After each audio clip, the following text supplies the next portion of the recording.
The following program is rated TV MAL. It contains strong language and is intended only for mature audiences.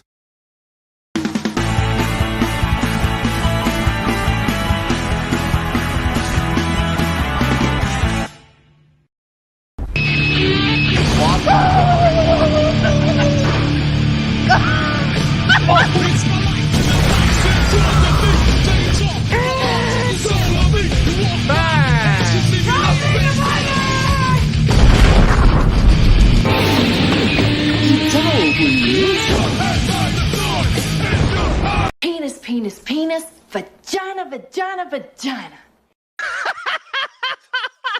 Wait, what happened to Jordy? Wait. Oh, Jordy? no. Oh, I What went happened to- live. what? The hell happened here? Wait. I Wait, just was with him. He was right there. What happened? Did he just get lost in the jungle or something? No, he's lost down the hatch. Where is he? Where is he? Jordy! What the hell happened What here? Jordy! Damn. Jordy! Ow, you raped my ears. Where Sorry. the hell is... Oh, God, is this Wait. fucking... Oh, don't tell me we're going to deal with another fucking outage today. Oh, Please, for the love no. of God, don't do this to me. Oh, gosh. Get lost, Squidward? Who's fucking Squidward? Who's fucking Squidward? You don't even know who Squidward is? No, I meant who's fucking him. I meant it the other way, you idiot. What is going on here? What the hell? What the fuck? Oh, Fuck. freaking moron. Something is... That's for fucking sure something is happening, you fucking moron. Right when I pressed the damn button, I wanted to do something funny, and now the joke has been ruined. Thanks a lot, assholes at YouTube Land or StreamYard or... Great.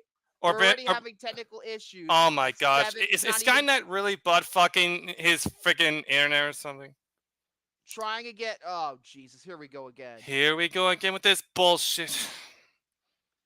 Oh, Jesus. Oh, jeez. How about refresh your page, don't hit yourself immediately, wait a second, and then enter. I guess maybe... I don't know what's going on here. I don't know what's going on here. Okay, Chuck Jose says, I sense a disturbance in the force. I'm trying to get going here. I know, guys, but I'm trying. I guess refresh the page. You gotta keep refreshing. No. Bad internet connection. Wonderful. Oh, God damn it, dude. Wonderful. Like, okay, we literally We're just started fucked. the episode. We're fucked And now- anyway, fucked. And now we're about to get This is a butt goddamn fucked disaster. from the It was beginning. fine before we went live. Exactly. It was fine before we went live. It was fine. And now I just gotta, are we good now? Oh my God. Come on, No. Jordy.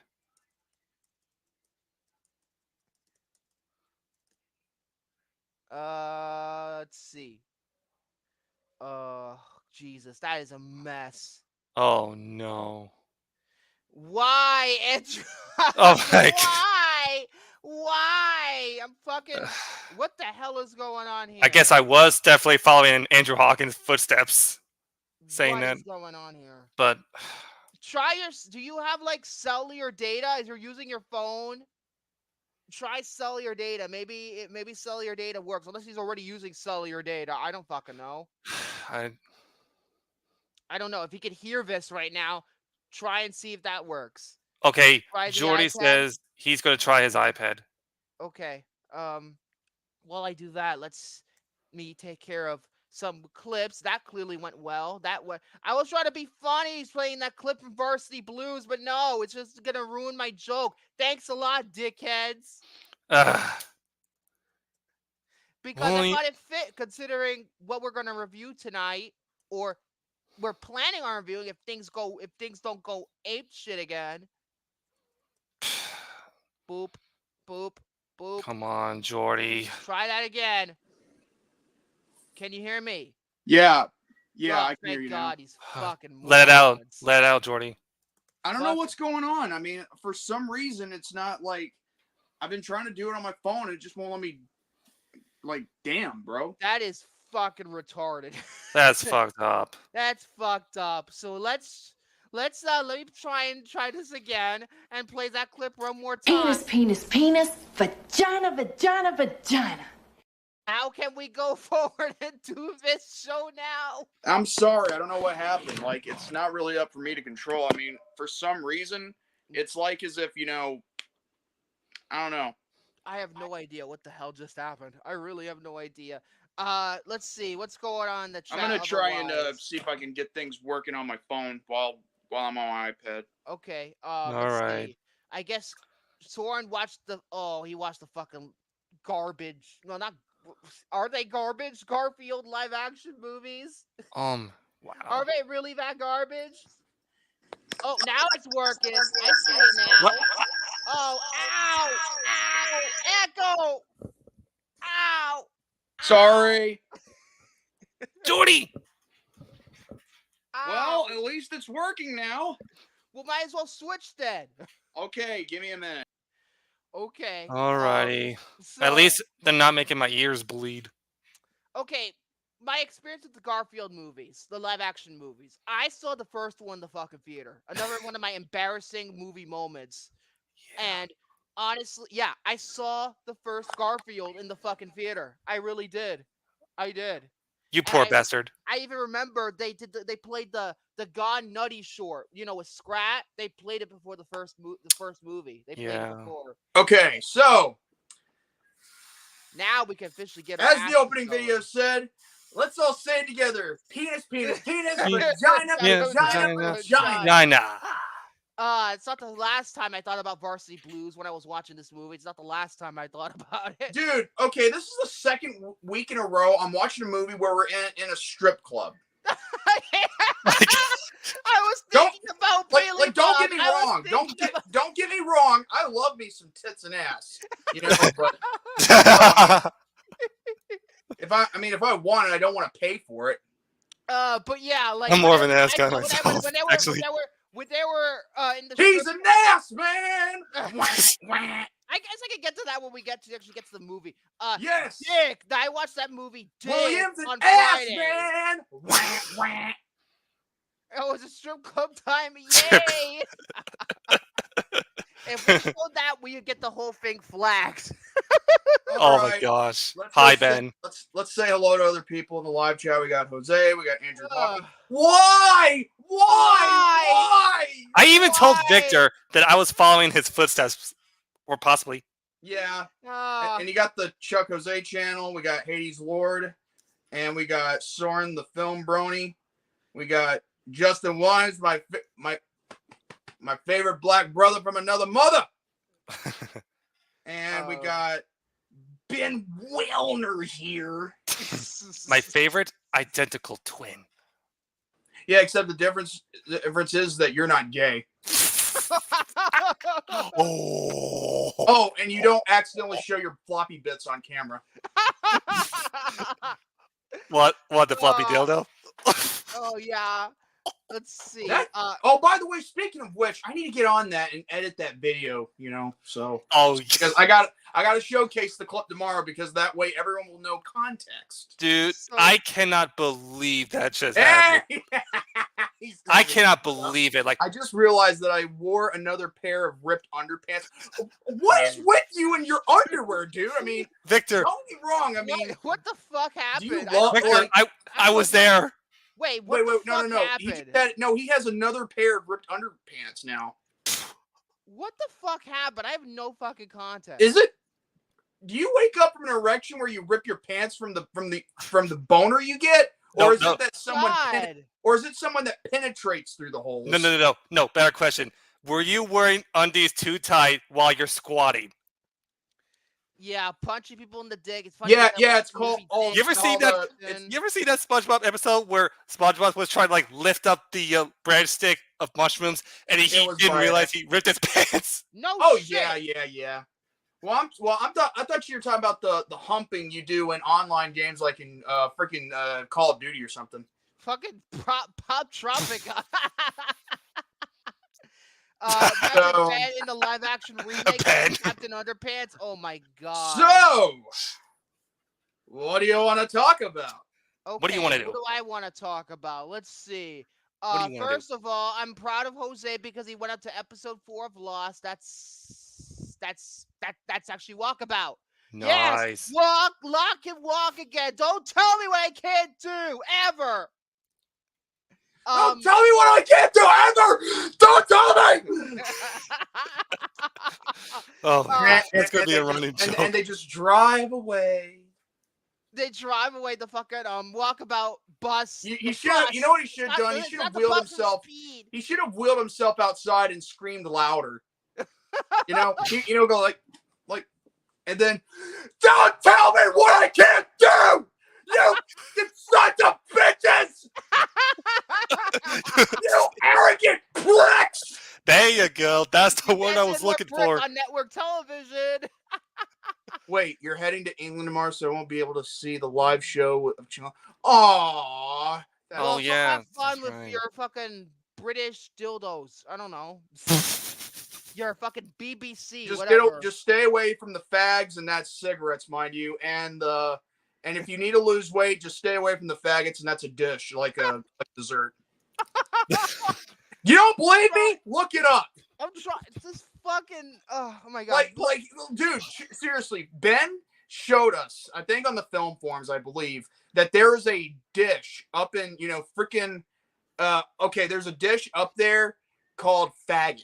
I'm not kidding. Hold on.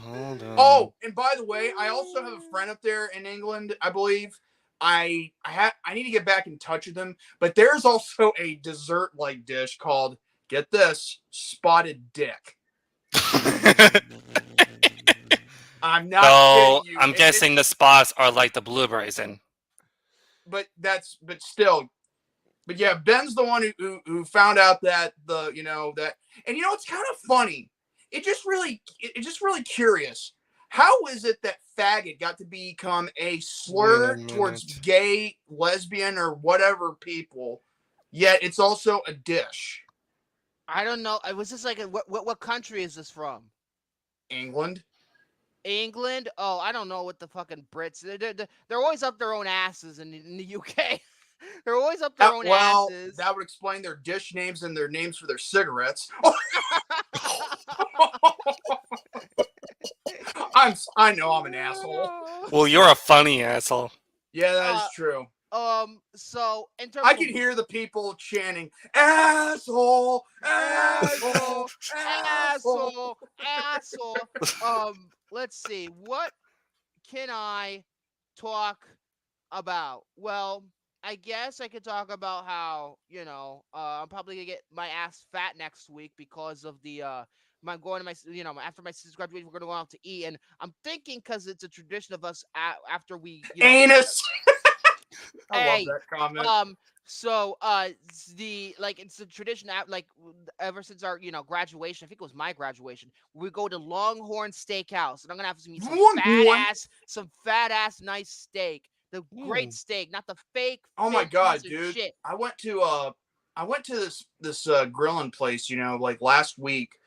For when we went to Raw, me and my dad. It was for Monday Night Raw, and it's kind of funny,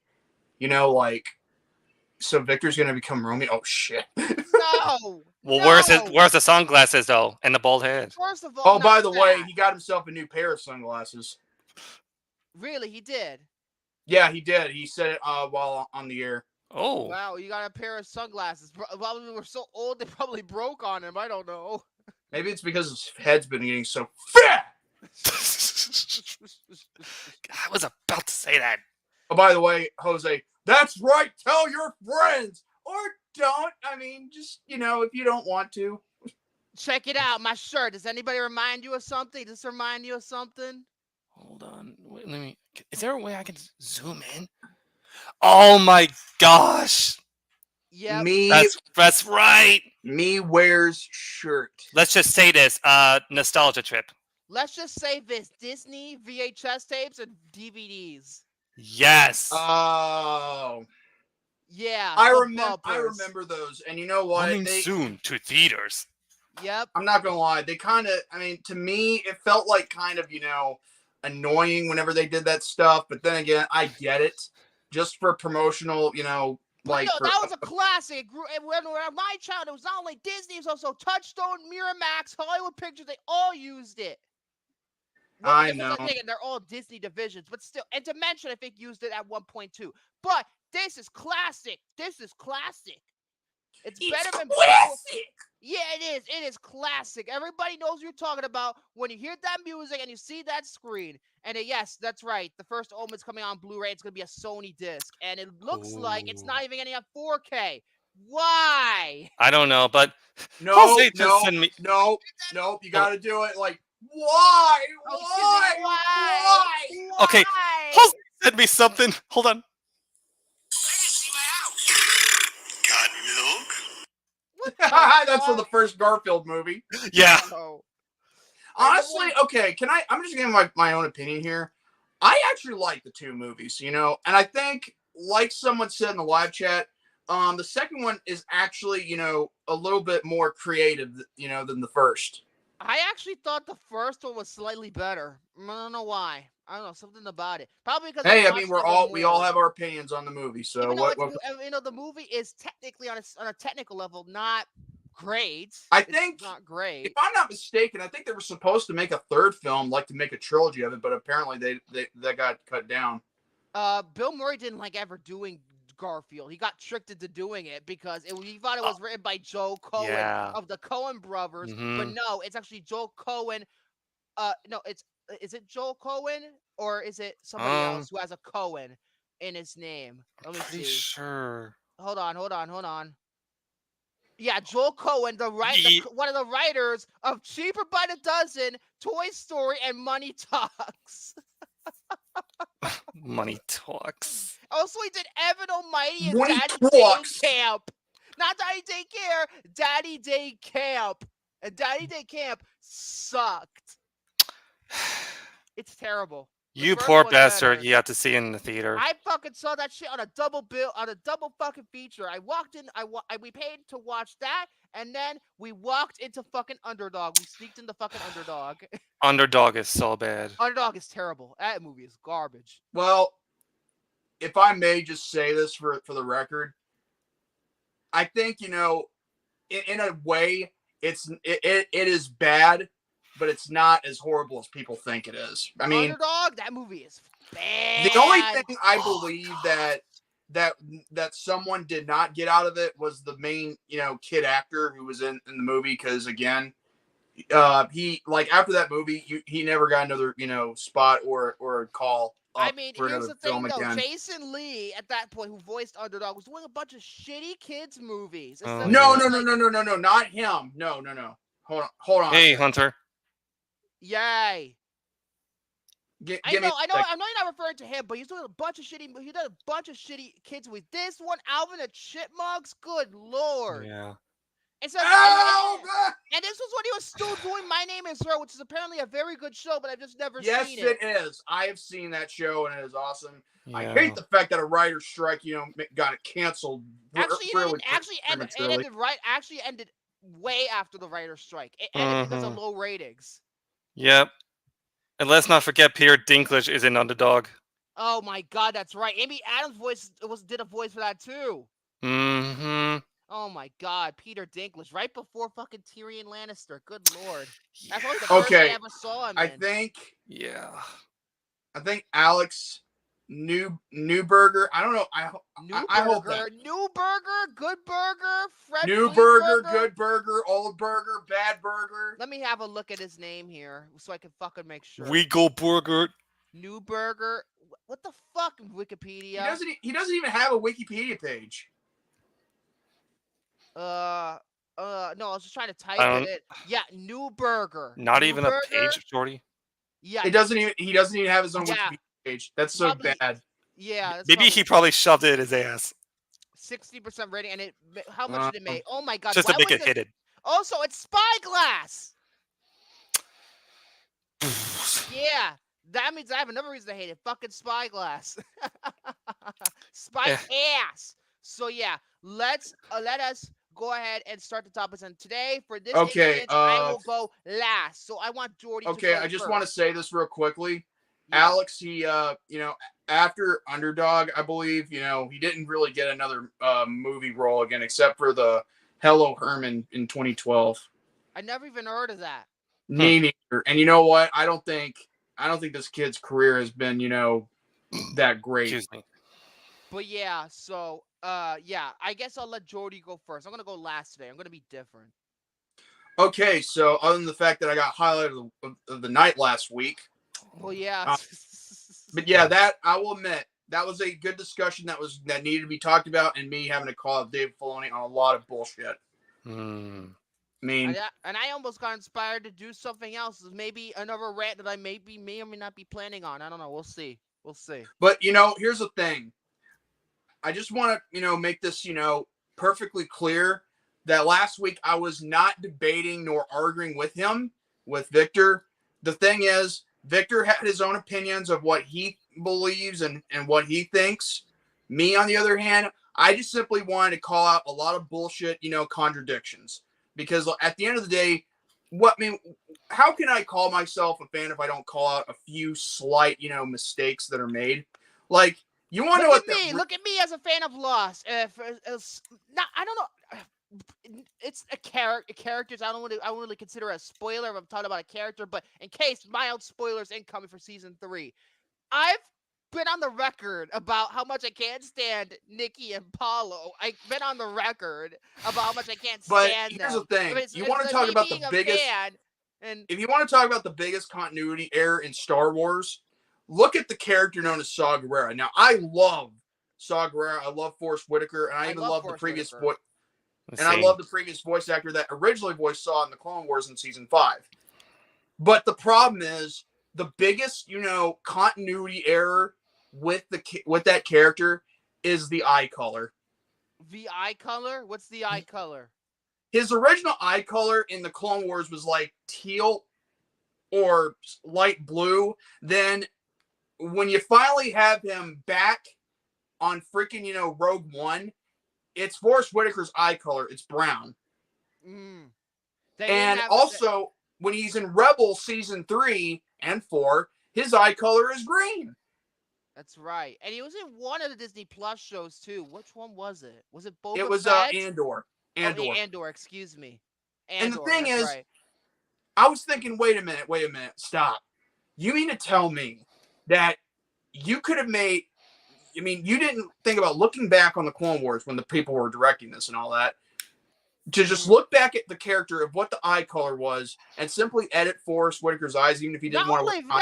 They could have done it much more simply. They should, because there's this thing that certain actors do, like you can have like these contact kind of lenses where it kind of makes your eye color look different, like these things. It's not exactly a contact lens, but it's like these things that change your eye color. Eye color lenses, I believe. I don't really remember what it's called. Either way, they could have done that for him.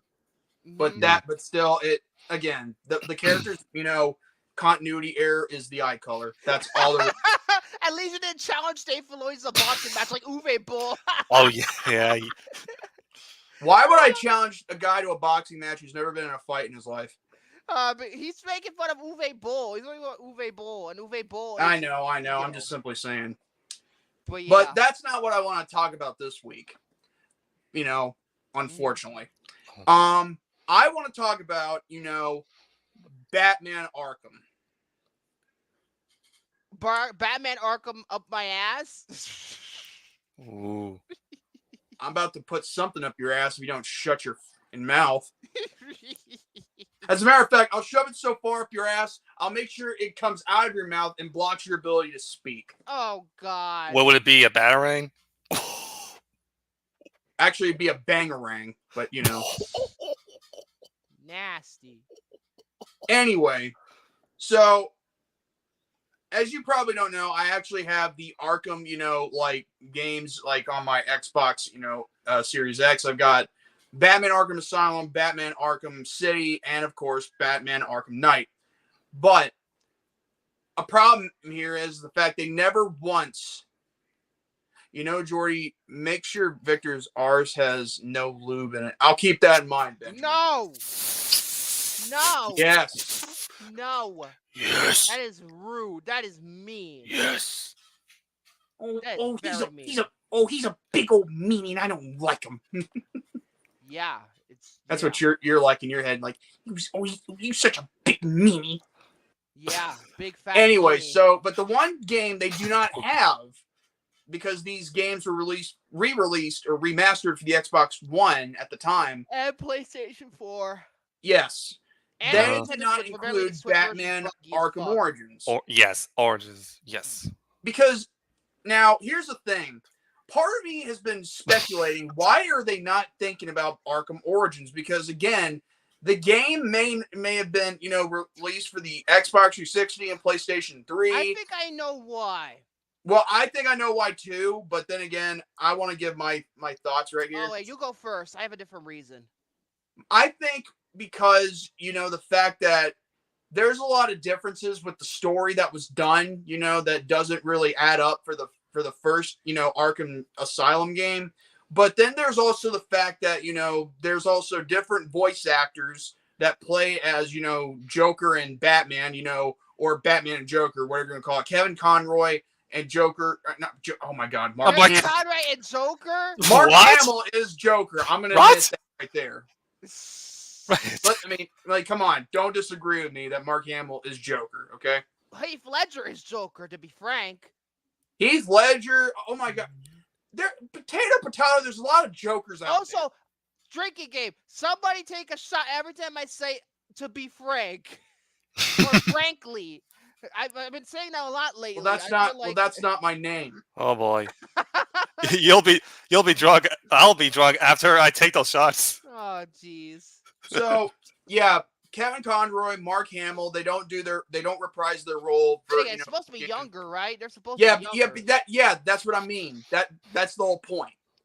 But what I don't understand is the fact that if that is a reason why they didn't want to remaster this game, then I think some people need to stop being a little touchy. I think it's not that reason. And I'll tell you why. Because if I remember correctly, there was back when the game came out, the game was buggy as fuck. It was a buggy mess. Ooh. And if they have to remaster it alongside the other three, I would think that it would require much more work. And WB Montreal, all their fucking games are buggy. Gotham Knights is buggy. Arkham Origins is buggy. You should have just left it to Rocksteady to tweak it instead of just, WB Montreal is a little bit incompetent. I don't know. There's something about them. Wow. It's buggy, and it got mixed reviews. I'm seeing the Metacritic 76 out of 100, 74 out of 100 for the Xbox 360, and IGN gave it a 7. Yeah, but here's the thing. Here's the thing. It's not as bad as freaking 2K20. Let's be real here. WWE2K20. Also, there was a fucking multiplayer option in there, and that was apparently garbage. Wow. I don't remember there was a multiplayer mode for that game. I think it could have been an online thing. Yeah, I don't remember that multiplayer, and I heard it was very, very, very shit. Well, here's the thing: don't make an online thing that you don't know if it's going to work, because again, it doesn't always come out the right way.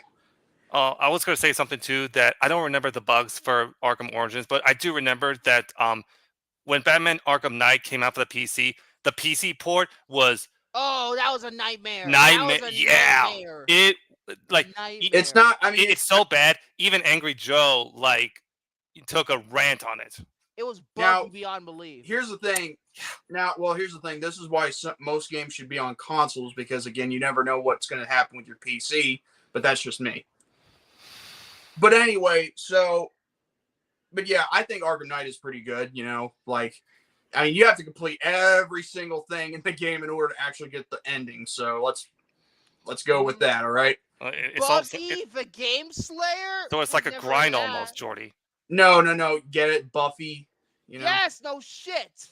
It's my favorite show of all time. No shit, I would get the reference. So Jordy, it's like a grind almost. Wait. I go back and forth. I've said it before on this show. I go back and forth. Which one is better, Buffy or Lost? I might as well be fucking tied at that point, because I can't fucking shut the fuck up about Lost. Speaking of tied, I wonder if you get your tubes tied. Maybe it is better. I don't know. See, I'm still going back and forth right here. Come on. So basically, you're being bipolar about it. In some ways, yes. Well, he is bi in more ways than one. Oh, no, I'm very straight. Thank you very much. Well, anyway, I am currently playing Arkham Knight right now. Great game. I agree, Hades. But still, regardless of that, they can still they have all the time and the patience to fix it. You know, like it's not really that big of a deal. You know, Patience Phillips. Oh my gosh.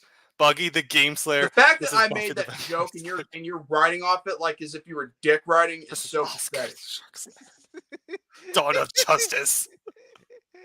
Either way, I just know that I mean, still, people can just, take their time with it. Try to, fix a few things here and there and then make it look good. It's not that hard, Mm-hmm. Yeah. Besides, it's not, I'm like, here's the thing. If there's one game I dare someone to try and fix WWE 2K20. That's a game I dare someone to try and fix from all the bugs, all the lags, all the shit that's in there. It's the greatest video. It was gonna be the greatest video game of all time until you all whine, complain because you're bitch made. Bitch made. Bitch made. Bitch Bitch made. fucking made. Watch, wait. But still. But there's also a few things that I think they also have in the game that, does have a little bit of contradictions, a little bit, just not a lot.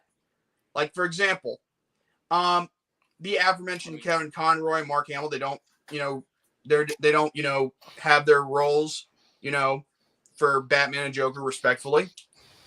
Then, of course, there's also the backstory of the Joker and Harley Quinn. It's also changed. It contradicts the tapes you listen from Arkham Asylum. Like the ones with Harley Quinn, when she shows up to Arkham Asylum. Apparently, instead of Arkham Asylum, she's at Blackgate Prison instead. And yet that's not where she met the Joker, which, again, that's crazy, but okay. Also, there's a few character designs that are changed for certain characters. I think Killer Croc is one of them, but that's just my opinion because, again, Killer Croc has been going through too many character changes. Like, I think he had the same character. He's suffering a midlife crisis. I think he had the same character design for both Asylum and City. But as for, I think for Arkham Knight, I think he was changed a bit. I mean, from what I could see. But with Arkham Origins, he kind of looked like, almost like Bane, but, instead he didn't have the, the freaking, Venom. You know what I mean? Yeah. Yeah. And then there's also certain characters that don't show up, like just for references or just to show up, for kicks, like, Poison Ivy or maybe Harvey Dent, before he became Two-Face. Or in other characters. I mean, sure, you got some characters that return, like from Arkham City into the second game, like the Mad Hatter or Deadshot. And I think, God, I wonder if did this guy even... The only time that I remember the Mad Hatter was actually from City, where you go through like this dream-like sequence where you're transformed into this.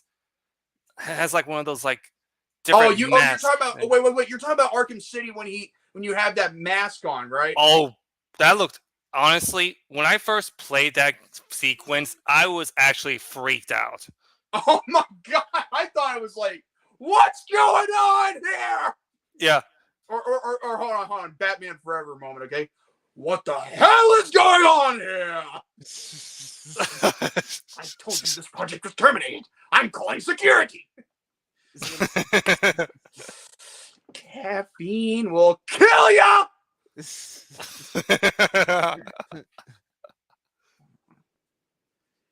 Caffeine will kill you. The Mad Hatter, is Johnny Depp going to reprise his role in The Batman 2? Oh, for fuck's sake. You know what? That's actually not a bad idea. Let's have the Mad Hatter in Batman 2. I mean, why not? Why not? Oh my God. Fucking Mad Hatter. Oh my God. Tim Burton. What the hell? And then there's certain characters that, also that show up that we don't even know about at first. I mean, not that I know about, considering my, lore of Batman, because, I mean, I know a lot about Batman, but not too much.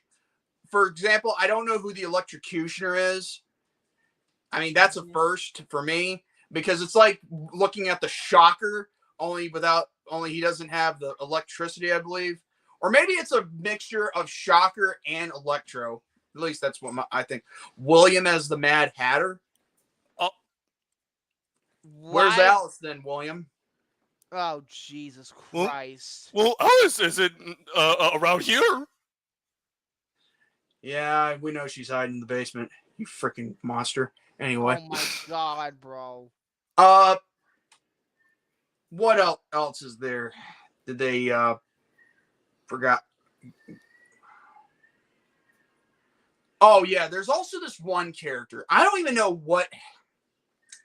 Here's the thing. You know what I love about, certain things, correcting a few people on in regards to real life is that there's this character called I think called God, what is that person's name? That the villain? I think it's Which one are you talking about? The person's a snake, A snake? like like the villains of Snakes on a Plane. No, not that one. It's like wait a second, hold on. I mean, it's Ka? No. Well, I was glad Firefly was in it. Copperhead. Thank you very much, Hunter. Oh, Copperhead. You see, the thing is, okay. the thing is, it identifies as a male, not female. However, it looks like female. And I'm like in my head, this person must have taken a lot of, some kind of, pills to try and, like to enhance femininity or something. Because again, this is why whatever happens when when you get a DNA sample from someone who looks like a woman, but it also has a DNA sample that comes out. You are not the father. Yeah, and the DNA sample comes out as an XY chromosome. You are a liar. What? I'm confused by what you're implying here. I'm talking about, there's actually different versions of Copperhead. I get that, but still, both male and female. And the thing is, I don't understand, like, what is with it? Like, it's kind of funny where this Arkham Origins say this one identifies as male, not female. I'm like, you could have fooled me. But thank God I don't think about with my pants, and more with my other head, Oh, you're funniest comedian. So, and then there's another thing that really kind of bothered me is that all the assassins do not show up for the main story. I mean, some of them are side quested, or something. That's the only criticism I can only give for the game. And she was voiced by Alita. Alita Battle Angel, the chick from Alita Battle. Fuck that movie. Fucking movie's garbage. I don't give a shit. It sucks. But still, regardless Just of read it, the the story, manga. The storyline in and of itself for Batman Arkham Origins, I think it's pretty good. I think it's a real good build up for you to look at, Arkham Asylum, then Arkham City, and then Arkham Knight.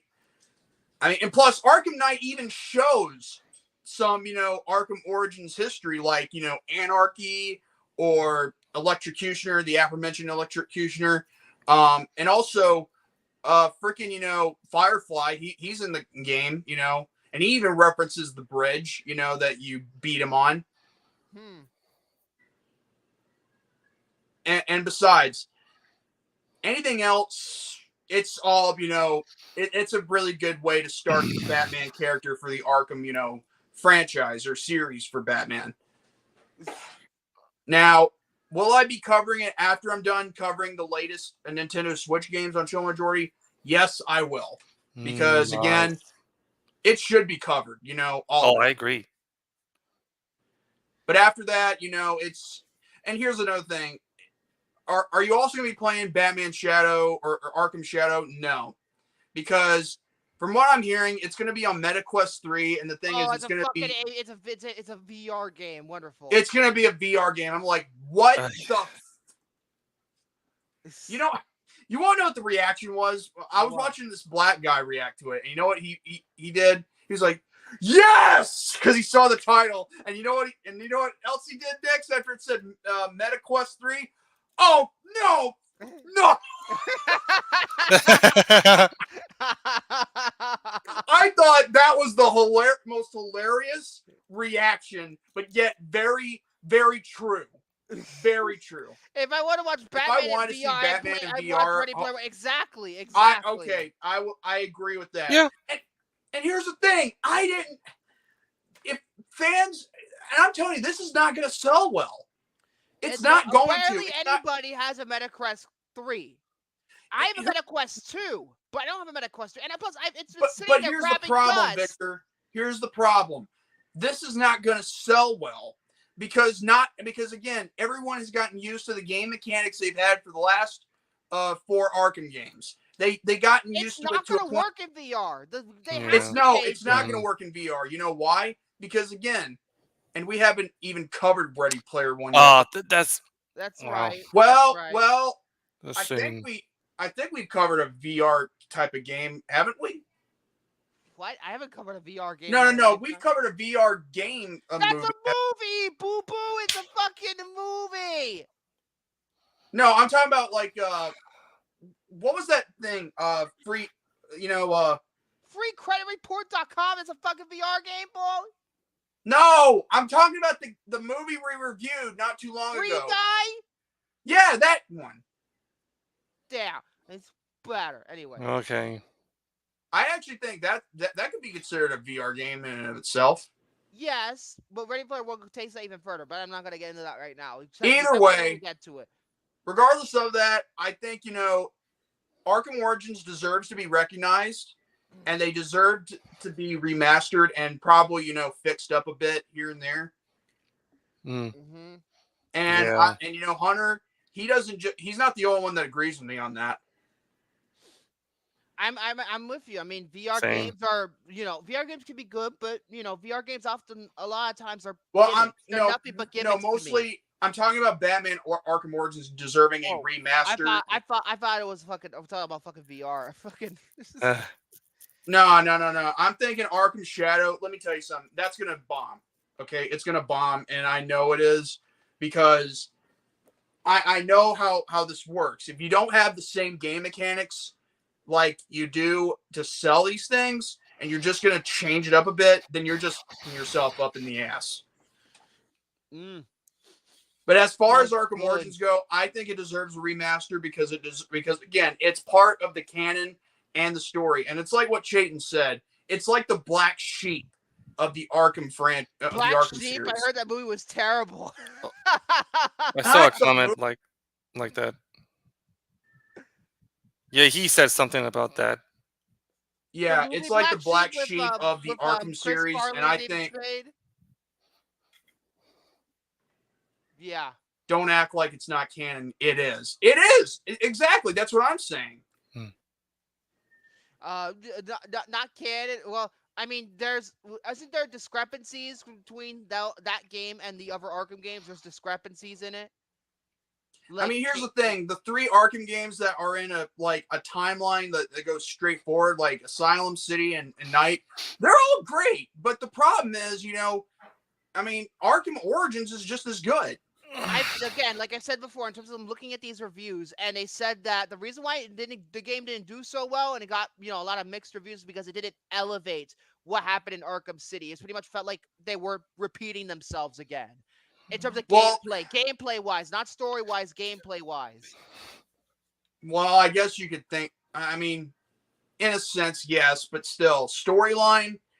It's good as a opener for the Arkham series, like to showcase backstory for the Batman and other stuff. Boy, yeah. Anything else? No, that's pretty much it. Unless you got something to talk about over William for the next 20 minutes, if it's anime related. Jeez. No, I was gonna say something too. That would be really cool because I actually have never played Arkham Origins, and I do think, for me personally, it would be a good opportunity just to experience that game, Mm-hmm. Yeah, because the only Arkham games that I've ever played fully were Asylum and City. And Shine 'em shitty pre-order pre. Yeah, City is the best one out of the bunch. Although, I mean, to be don't get fair, me wrong. I mean, I do think Arkham City is good, but when you go into Arkham Knight, I mean, dude, you get to drive the fucking Batmobile. And that's Yeah. obvious, and The Batmobile. that's the thing, What though. mobile? That's the reason why Arkham Knight was criticized back when it came out, because nobody liked driving the Batmobile. It felt like a chore. Nobody liked it. I think the controls were the problem, depending on your Oh my god! console. Listen.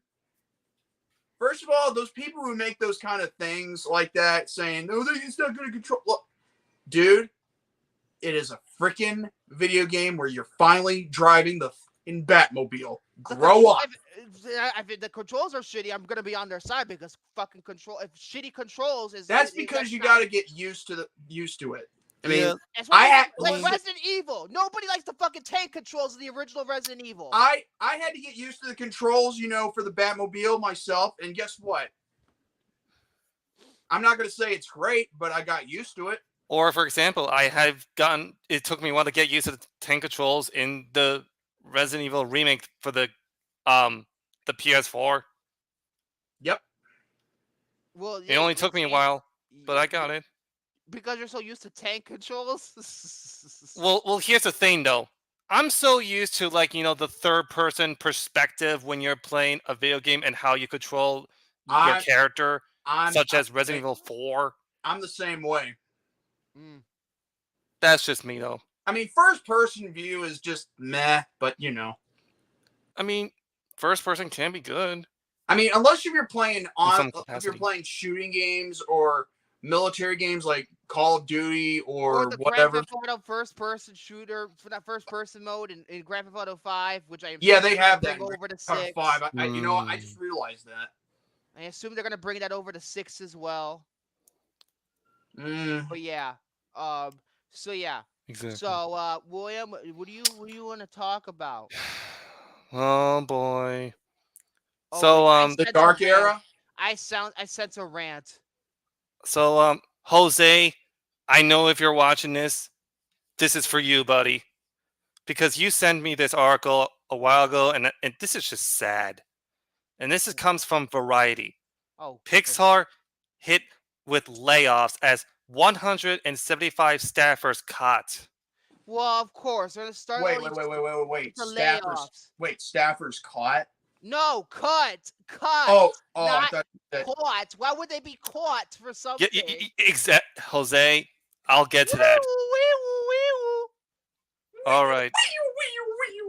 Pixar was hit with layoffs on Tuesday as approximately 175 employees, or 14% of its workforce, were let go. In a note to staff, Pixar president Jimmy Morris said that individuals who have been impacted by those layoffs will be notified on Tuesday. Calendar invites to speak with the leader have already gone out to those individuals, and we anticipate we will have connected with everyone impacted by the end of the day, he wrote. Pixar employees have been bracing for layoffs since January, but cuts were smaller than a speculated 20% reduction that was reported. Well, that's certainly good. They cut less people than they thought they were. Yeah, true. But here's the problem, though. If, the fear that I had with these employees getting, cut, that just shows a sign that, I don't know if it's true, but maybe something else, like artificial, could be taking over. I don't know. No, it has nothing to fucking do with AI. Pixar, I don't think it's going to fucking do AI. Fuck that shit. That's a conspiracy. It's all bogus. It's bullshit. And I hate it and I don't like it. No. Once considered the gold standard of family films, Pixar has been struggling since the pandemic when its corporate COVID, wonderful. Killing corporate- everything in sight. Well, Victor. Oh yeah. Victor, let the boy talk.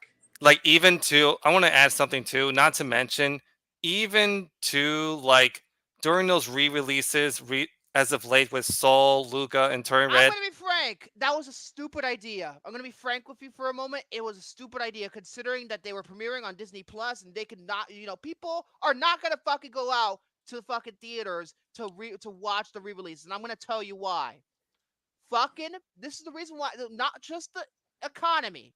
This goes in general for any movie that gets a theatrical release. If the re-release are, Wait, re-released for the first time. Why is Jose saying leave Pixar alone? Is he trying to be Chris Crocker? Leave Britney alone. So hold on. Look at me, I'm Chris Crocker. Yeah, Britney, leave Britney alone. Yeah. So I think a lot of the reasons, aside from the economy being so bad that people are not going to the theater as often, it's people. That's the reason. People are acting like fucking morons. Ever since COVID shut everything down, they had to wait for a year. People do not know how to have the right etiquette when they go outside. People are more than ever. People are acting like they're making a fucking scene on the streets. And obviously in the theater, it's gotten really, really, really bad. Like I've heard experiences from other fucking people or my friends of mine that they have had bad experiences in the fucking theater. Look at Hunter's experience with Ghostbusters Afterlife, and those fucking people wouldn't shut the fuck up throughout the whole movie. Oh gosh, people talking in theaters, wonderful. And Cody Leach said this on a Q&A the other day. When he saw Kingdom of the Planet of the Apes, apparently when the movie started, one girl was on her phone going on social media. Oh my gosh. Motherfucker, you're paying to do social media in a fucking movie theater where it's a huge ass screen right in front of you, but I gotta go social media. Yeah. People are chronically online, and that's a problem. Jose says Austin with Tron Legacy. Yes, because he had this terrible experience with correct me if I'm wrong. There were like these girls that were playing freaking music in the theater when he saw Tron Legacy. God! I am not joking. That's literally like a huge disturbance in the theater experience. I'm gonna party in the movie theater while the light cycles are beating the shit out of each other. Oh my gosh, dude. If you're going to be playing like loud music in the theater, that's just disrespectful to everyone who paid their tickets to see in the theater. Oh my God. Let me guess. I bet they were also playing Don't Stop Believing. Oh, yeah. Over fucking played. Yeah. Did they play that? Did they play that song for real? I don't think they actually did. I think if it was they play like Don't Stop Believing, I am going to laugh. Oh my God.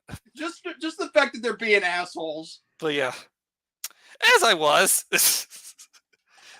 During that period, new offerings, Souls, Luca, and Turning Red, like we just mentioned, were set directly to Disney Plus, and family audiences became accustomed to expect those movies at home. When it reverted to prioritizing theatrical releases, moviegoers rejected the $200 million budget Toy Story spin-off Lightyear, which marked... That was a humongous fucking film. But here's the thing, though. Oh, yeah. Why did Jurassic World Dominion still name number one? That movie was a piece of fucking shit. Come on, Trevor, you're a fucking hack. Oh, my gosh. Yep. And the next one's not going to be better. Oh, I'm just saying that right now. I think Inside Out 2 is going to do well. I really think so. I think it will too. Just, Yeah, it's like, where are you going to follow up? Besides, I think Pixar's a much better situation compared to Walt Disney Animation Studios. After Wish bombed, it's so fucking uncertain what's going on over at the main Disney animation division right now. It's so uncertain. I think Pixar is in a better position right now. Yeah, way better position. I think so. And they're still working on that Win or Lose series, right? I'm not sure if that got canned or not. They said they were when they did the firings, they said they were gonna they're distancing themselves from Disney Plus, but I'm not sure if that's still gonna get a release or not. I would think that the project might be dead. I don't know. I know, because I think Jose also sent me like some sort of screenshot where the series is also like still in development, but I'm gonna get going with this. Oh, I Pix- see. oh, So it says post production for the series was completed last year, and it still hasn't been released yet. And yeah. apparently, Pixar will not produce further shows for Disney Plus due to layoffs. So win or lose is probably done. It's probably dead. It's only a dead project. It's probably dead. It's kind of sad because it was like a good opportunity because that was like their first Original series.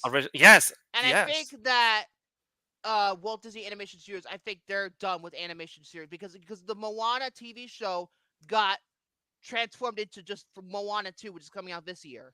Yeah. That's what the TV show turned into, that sequel. Mm-hmm. So yeah. So Pixar has admitted these mistakes and has since attempted to course correct them. During COVID, we trained audiences to watch our movies on Disney Plus. I won't say there was a lot of choice. More, there was no fucking choice. You kidding me? We're gonna delay them for Yeah, over 3 years? Yeah. There was no choice because we were stuck. Exactly. We were stuck in the confines of our homes. Like, for example, you were gonna. We not only had to watch streaming, we had to order off of DoorDash and all that other shit. Yeah. And, supermarkets were like crowded everywhere and shit, and people were stealing toilet paper. Although people were eating Tide Pods. It's tampons, not Tide Pods. No, Tide Pods. They were eating Tide Pods. It was like some stupid Tide Pod challenge. You don't remember that? I didn't know that was a thing. Same. Yeah, it's nasty. Anyway. For periods of time, he added, it was the only thing we could do. We have a little work to unring the bell and motivate families to go to the theater and not wait a few months to see it on Disney Plus. And they believe that the studio's upcoming sequel, Inside Out 2, on June 14th, will have the humor and charm to recapture the animation company's luster. Pixar's slate also includes Elio in 2025. Yeah, they delayed that. That's right. They delayed that. Yeah, they did. But then again, I wasn't a fan of the trailer to begin with. I was not a fan of the trailer either. I'm going to be honest. Yeah. Okay, here's what I have to say. The first half of that trailer was good until the second half came in, and that's where you lost me. I was like, oh my god. Then again, marketing can only go so far. Maybe the movie's good. It's just shitty marketing because that happens sometimes. Good movies get very bad marketing campaigns. It could be possible that this has happened with Elio, but we'll never know. We'll not know until 2025. We won't know but then again, too, like when you have like less marketing to begin with, chances are that the movie may bomb. It depends. It really just depends on when it's coming out. It really just depends. Mm-hmm. I mean, do you guys think that Pixar will finally pick things up and then actually have films that'll make close to $1 billion, like most movies did pre-COVID? I'm doubtful. I'm doubtful. I highly doubt that because again, because here's the thing: the only movie. Can I just say this real quick? Can I say this real quick, Victor? Yes. The thing is, I think once the system had gotten changed for how we had to view films, like indoors instead of in theaters, it kind of changed a little bit, for regards to watching Disney stuff. Yeah, it has changed, but so I mean, granted. They are good with making films and releasing them, but they lost their mojo as soon as they started doing things for free on their streaming app. Here's in terms of other things too. In terms of what movies can make actual the reason why I also think so is because first of all, yes, these movies often do very well, but here's the thing. Say for example, what's the highest grossing film of the year? I believe it's Doom Part 2. It hasn't even crossed $1 billion yet. That's how bad the fucking theater industry has been collapsing. Plus, they did a re-release of the Phantom. Doom Part 2 has only made $712 million. That's it. Yeah. Not even $1 billion. And they also not too long ago they re-released the Phantom Menace for their 25th anniversary, and even that movie's getting a lot of money out of it too. But Yeah. but dang it, that's a reissue. That's a little different in terms of like new films. I know, but no here's the film thing: they this year's stream cracked it. the They billion stream it yet. off their freaking off their streaming service, Victor. Yes. Same thing. Like the only ones that have been successful this year in terms of aside from Dune and Godzilla and Kung Fu Panda and King of the Planet of the Apes is reissues of the Spider-Man movies, at least the Sam Raimi ones, Uh-huh. and they've been doing True. very well. Yeah.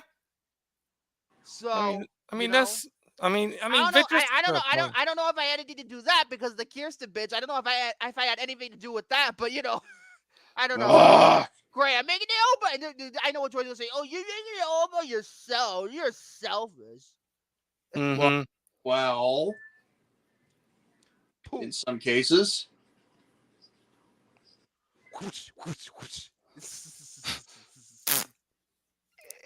Just like some things fall flat, that did too. Oh Jesus! All right. To conclude everything, Morris also concluded his staff-wide memo saying, despite the challenges in our industry over the past few years, you have all shown up to contribute, collaborate, innovate, lead, and do great work at this studio. I give you my deepest thanks, and for those who will be leaving us. And I am hopeful that our paths will cross again, both professionally and personally. That's the typical corporate question. That's very corporate speak to me. That's very corporate. Yeah. That's what I was gonna say. That's very corporate kind of speak to me. It's very. It's corporate like speak. we wish you well. We wish you the best in your future endeavors. Just not too soon and not too late. Yeah. It sounds like a corporate speak as they. It's call like they're it. being John. Sounds... It's like they're being John Laurinaitis without being John Laurinaitis. Oh my god. Yeah, it kind of sounds that typical like quote you say, Yeah. Anyway. Yeah, it's just sad. It is sad. People are losing their jobs, but at the same time, it could have been worse. 14% is not bad compared to what they were going to say, like 20%. That would be no good. Oh, that would be worse though. But yeah, that's it. But so, yeah. But yeah, in terms of that. Yes, Jose, it is sad. Yeah, David Zaslav letting people go. That's worse. Oh yeah. This is nothing compared to fucking garbage. Fucking Zaslav. Oh yeah. David Zaslav, eat a D. Eat a D. 14%, like I said, as bad it is. Hey, there's David Zaslav. much worse. This is what if I have to fucking find the fucking clip. Hey, David Zaslav, this is my message to you. I don't want your life. I had to get it out once. I forgot to talk. Wait. What clip was that from? Last? Right. Varsity Blues. I don't want your life. I don't want your life. That's the most famous line. I will rip your arms off and beat you to death with them. Yeah. We had a lot of. That line was awesome. It sure was. You should have saw the beginning. I clipped another thing from Varsity Blues. Let's put it that way, and it fits with the movie. So yeah, is that anything else? Yeah, that's it. Okay, so I guess I'll do my 2 topics right now, but first, I'm gonna do pickups. I'm gonna do not like painting game pickups, but pickups like in terms of like pickups, not pickums. Pickups, not pickup. That was actually the first thing that came to mind. Oh. So I'm going to be talking about the 2 titles on Blu-ray that I've got over the past. Stop bumping into my damn computer. They're both box sets. I've gotten these rather recently. I think in the past couple of weeks. I don't know if I've ever shown you this first one before. It's been about a month since I've had this, but this is a Blu-ray complete series set.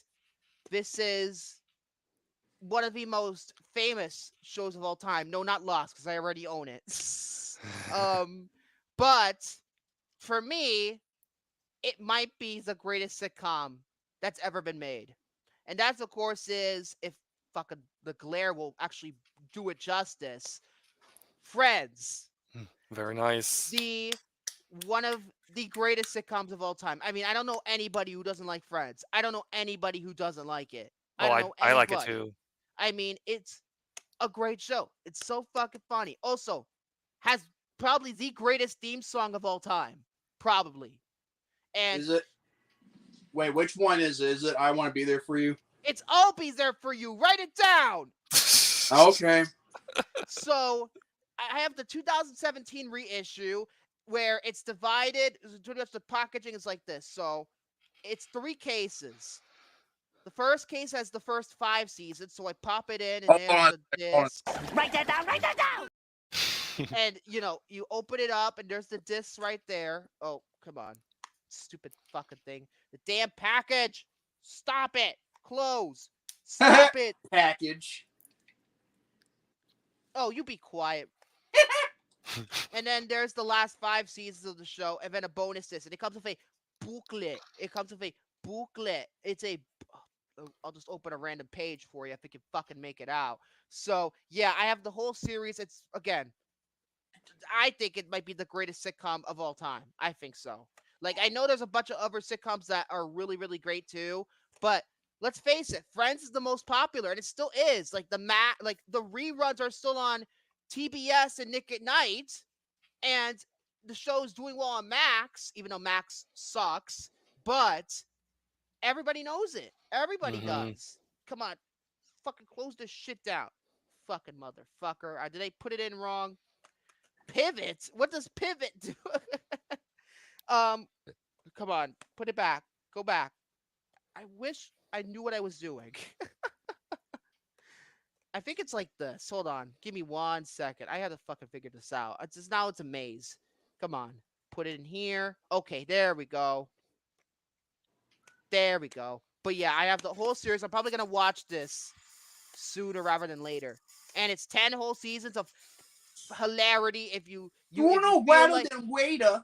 and if you like funny stuff, of course, you probably know already, Friends. And it took this has been a long time coming because I've always wanted to own this set. I've always wanted to, but I found it on eBay for only $35. That's it. I paid Well, only that's not bad. $35.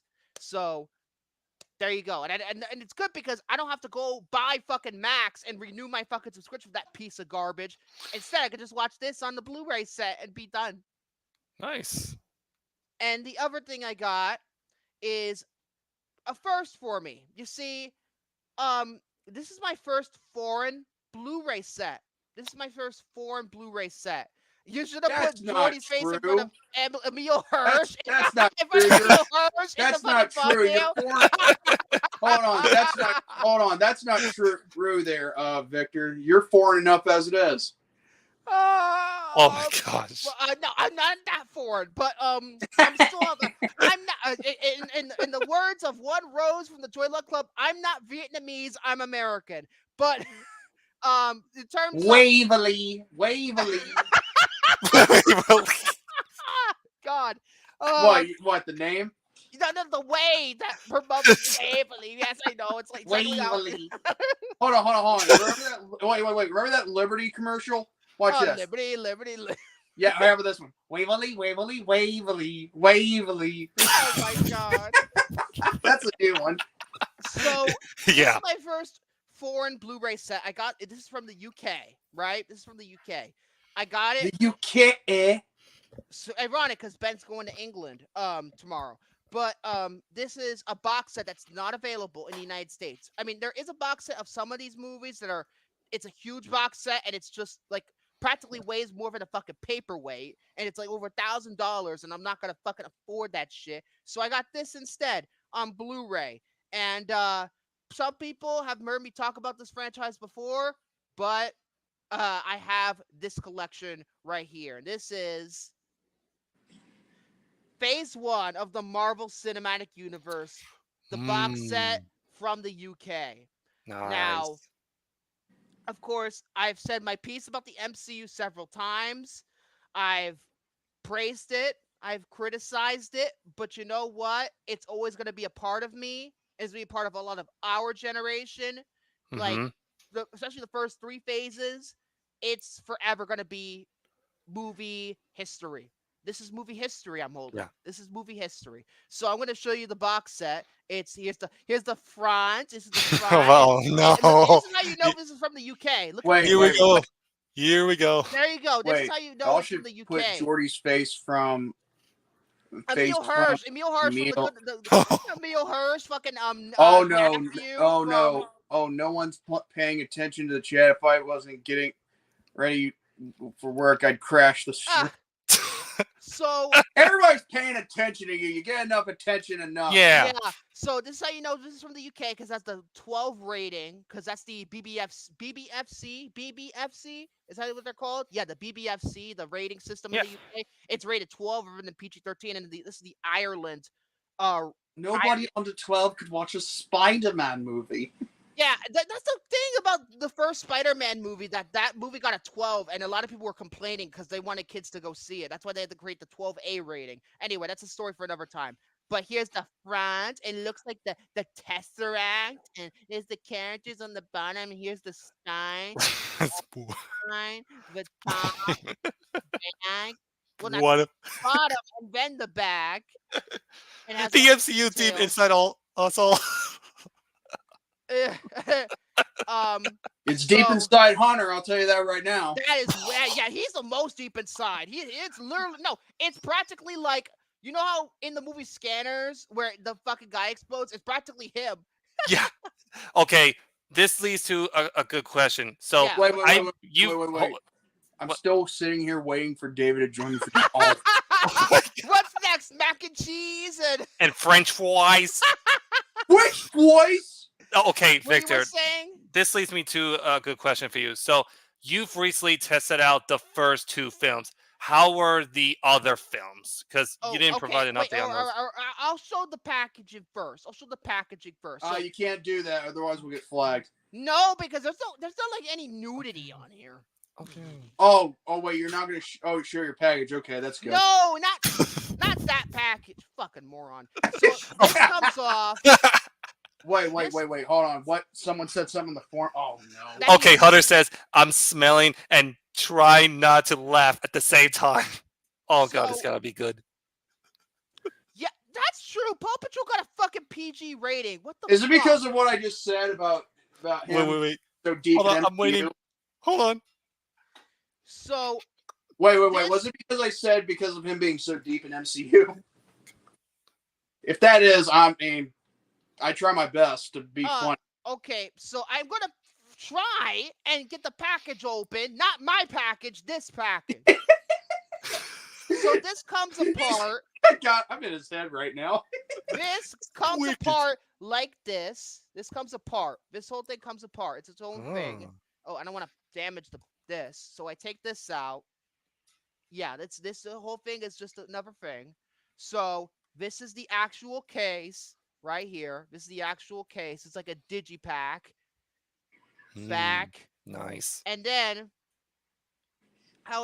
there's actually some goodies in here, which I'll show on camera. But first, this is how the discs are laid out. So one on each side. This is like a tray. You have the She-Hulk porn? Fuck off. Victor, do you have the Be quiet, Shaden. China? I don't own any porn. And the She-Hulk. I don't show. Oh own my any god! porn. Fuck off, Shaden. China is the She-Hulk. Oh my god! So Oh my gosh. yeah, so there's the disc. So Iron Man is the first one, obviously, because that's the first movie, the MCU movie history being made. And this one, before I got questions about if this included the Incredible Hulk because that's a Universal movie, and the first the first 4 MCU movies are under like a lot of them were made by Paramount in Phase 1. It does include the Incredible Hulk. Oh, okay. It does include it, and there's the Universal thing right there. Hulk They did. smash. And then Smash! Iron Man 2, 4, it's a little tilted, but there's Thor, Captain America, the first Avenger, and what I don't like about this set, this is the only thing I don't like about the set, since it's from the UK, Marvel's The Avengers goes by its UK title of I Avengers see. Assemble. I And see. to be frank, I'm not fond of that title, because I'm so used to calling it Marvel's The Avengers. Mm-hmm. And for some reason, I don't understand why they put Loki on the disc. Yes, he's the villain of the Marvel's The Avengers, but why couldn't Hawkeye get one? Why didn't Clint get Give one? me Why one didn't Natasha get one? I don't understand that. It's weird. I don't know why they did that. And it comes with other goodies. So I've never opened this before. This is a thing here on the side here. It has this. It says Marvel Cinematic Universe Phase 1. There's the Shield logo. Security level 7 or above Here. required. Classified eyes only. So what I'm going to Where's do, and it has, I open this up, open it, and this is what it has inside. I'm going to try and be careful here because this is new. This is new and nice and okay. It comes with these art cards. For example, this is what this one. This is for Marvel's The Avengers or Avengers Assemble, whatever the fuck you want to call it. This is the art card for that. Avengers Assemble. Okay, bitch. there we go. Intense action and peril, some language and injury images. We all know should have been intense depiction of very bad weather. And here's the next one: Captain America: The First Avenger. Captain America. Iron Man 2. No, this is Thor. Iron Man. Then Iron Man 2. Iron Man 2.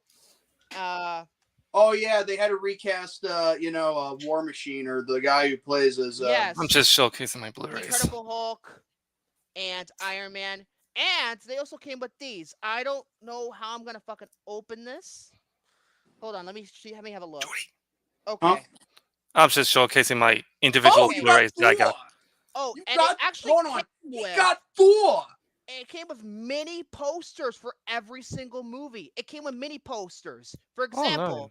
this is the one for Marvel's The Avengers with the UK title. This is the official, this is the actual poster. This is the legitimate mini poster of it. It comes at all the movies in this box set come with one.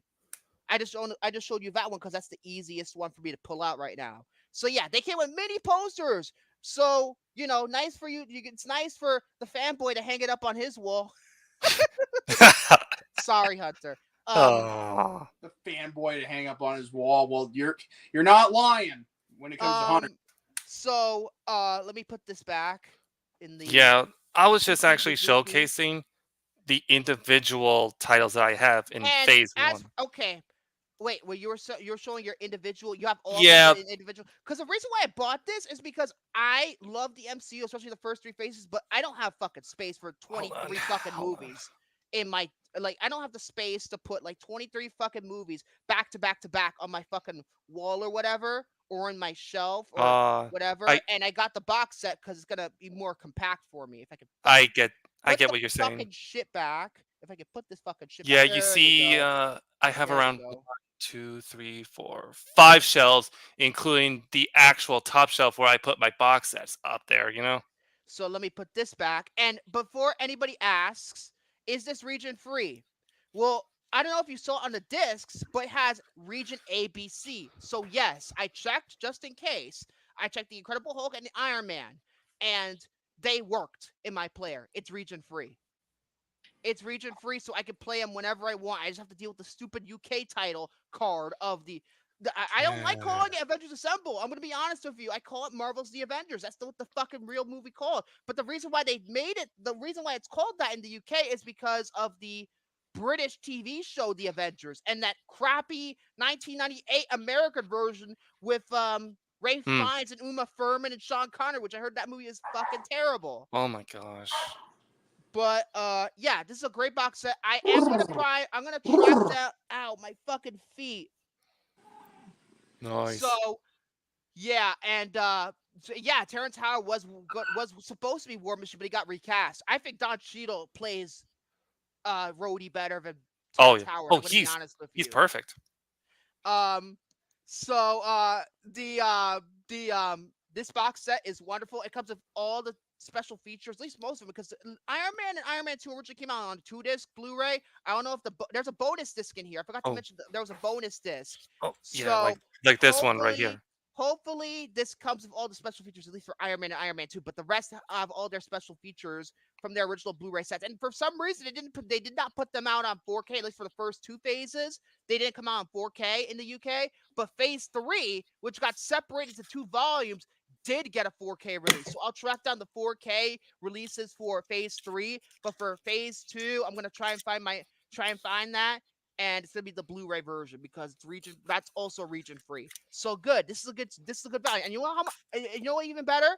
For a franchise like this, which is so popular, you know how much I paid for this? $28.99. That's it. That's a great deal. $28.99 for the entire phase 1. That's a deal. That's a deal. This is why you look on fucking eBay or Mercari, people. Don't always look at Amazon because you get some good deals. So I'm happy I have this. I'll get phase 2 and phase 3 when I get the chance. Hopefully it's cheaper than I can find these as cheap as this. So yeah, great deal. I love this set. I like I like how it looks and things like that. So that's the part 1. That's the first topic. That's my first topic. Just something quick. Although I went on for too long because Jordy wanted to keep talking. You're one to talk. You're one to talk, Jordy, because you like it when I interrupt. You do like it when I interrupt you, and you interrupt me. Yeah, well, here's the thing. I mean, you constantly interrupt me giving your opinion whenever I give my topic. I mean, come on. Opinion. So Hey. which one do you want to... Oh, wait, hold on. Let me make sure I haven't done this list. Okay. Okay, I think I might have did that. Oh, wait. Did I? Yeah, the what you call it? Hold on.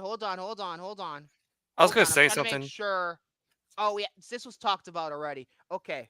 I'm going to do this one. I'm going to do another fucking Watch Mojo list because I didn't have time to watch The Free Guy or Godzilla Kong. Mojo! So I have no choice but to revert to Watch Mojo for like I think the 3rd fucking time in this month. Okay. So yeah. Yeah, that's, you know, something to take note of. And today I'm going to talk about the top 10 movie endings that wrapped everything perfectly. Okay? Oh, okay. This is almost like the greatest movie endings with a different name. I said Free Guy. Fuck! I meant the Fall Guy. The Fall Guy. The Fall Guy. Like Fall Out? Like that? Anyway. Watch JoJo's Circus? I haven't watched fucking hell. Wait, JoJo, wait, isn't that like that Disney like Playhouse Disney show? Yeah, Yes. It is. I haven't seen that in a long time. Same. And it's not on Disney Plus for some reason. Number 10. I don't understand it. Number 10, the diner robbery again in Pulp Fiction. Before the final scene of Pulp Fiction, audiences have already been subject to several time jumps. Quentin Tarantino provides the missing link between the disparate stories by sending Jules and Vincent to a diner. It just so happens that it's the one from the beginning, pointing the hitman against the robbers Pumpkin and Honey Bunny. The last sequence wraps up with the fate of the remaining characters with a healthy dose of philosophy. Samuel L. Jackson's protagonist calms the criminals, delivers an incredible monologue, and reviews his new path in life. Everyone leaves the scene with a little more knowledge than before, finishing out this movie on a high note. Number 9 is a movie we actually reviewed, 12 Angry Men, settling the case. Over the course of the film, a group of 12 jurors decide the fate of a teenager accused of murder. The juror number 8 slowly changes the minds of the others until there's only one left. Lee J. Cobb's stubborn number 3 finally cracks under pressure, realizing the error of his thinking. This profound moment is made especially powerful due to a stunning display of acting. The final vote of not guilty saves the life of the defendant without changing the lives of the jury itself. Their climactic walkout of the courthouse underscores their transformations. Sidney Lumet's amazing direction provides viewers with a conclusion that resonates with them long after the film is over. Yeah. I love of course, 12 Angry Men. It's a very good movie. Very good movie. 12 Angry Men. Masterpiece. Number 8, Going Home. Oh yeah, E.T., we did The view that. I love Extraterrestrial. that. Yes. With the help of his siblings, Elliot Taylor? I didn't even know his last name was Taylor. They never spoke his last name in the movie. So I guess that's Elliot Taylor. That doesn't sound right. I'm not gonna call him by his fucking last name because fuck it. Takes his extraterrestrial friend to the little alien spaceship. Getting there has made him more impressive due to a thrilling chase that What? takes him into the sky Jesus, and over Tyler. the forest for an emotional farewell. Ellie and E.T. share a touching moment with the creature, reminding the boy that they will never be too far apart. Everyone walks away having learned something about themselves. It's the perfect way to set off a sci-fi fairy tale about family and friendship. Here's the thing about this ending. They didn't mention the most important part of the movie, of this ending. John Williams. The reason Spielberg had the fucking thing edited to his score. This is everybody's like, the ending is great and all. John Williams' score is the reason why that ending is so amazing. To be frank, not just because without the music, sure it's a good ending, but you wouldn't really feel nothing. Like Imagine it some silly guitar music. Wow, wow, wow. like the wow, score wow. really helped elevated that final scene in that movie. The final reel, essentially, the last 15 minutes was Exactly. edited via John Williams' score. Number 7, 19 years later. That pretty much gave away the ending, but it's Harry Potter and Deathly Hallows Part 2. This magical series, although by Deathly Hallows it's fucking dark as shit, builds to the final showdown between Harry Potter and Voldemort, which would seem the perfect ending. But after the villain's defeat, the film jumps years into the future. The characters are now older with children of their own, taking their kids to the famous train platform. The now adult heroes reunite in a brilliant full circle moment. You are hit with a wave of nostalgia as the ensemble prepares their own families for a new era at Hogwarts. It's a fitting end for Potter and his friends, showing that there's always hope for the next generation. The film series might be over, but the satisfying and emotional finish lets us know the magic really never ends. And then they made fucking Fantastic Beasts, and J.K. Rowling shat on her fucking legacy. And now they're rebooting as a Max original series. Zaslav, eat a dick. Or I could hold on. I think I have. Oh yeah. No, eat your dick. Eat dick somewhere else. Even though this is a different. Zaslav. This is my reaction to you. I haven't got time for this Mickey Mouse bullshit. I know it's not Mickey parents Mouse got home. Disney, but I was thinking about it, but I couldn't fart. Number 6. Oh, good lord.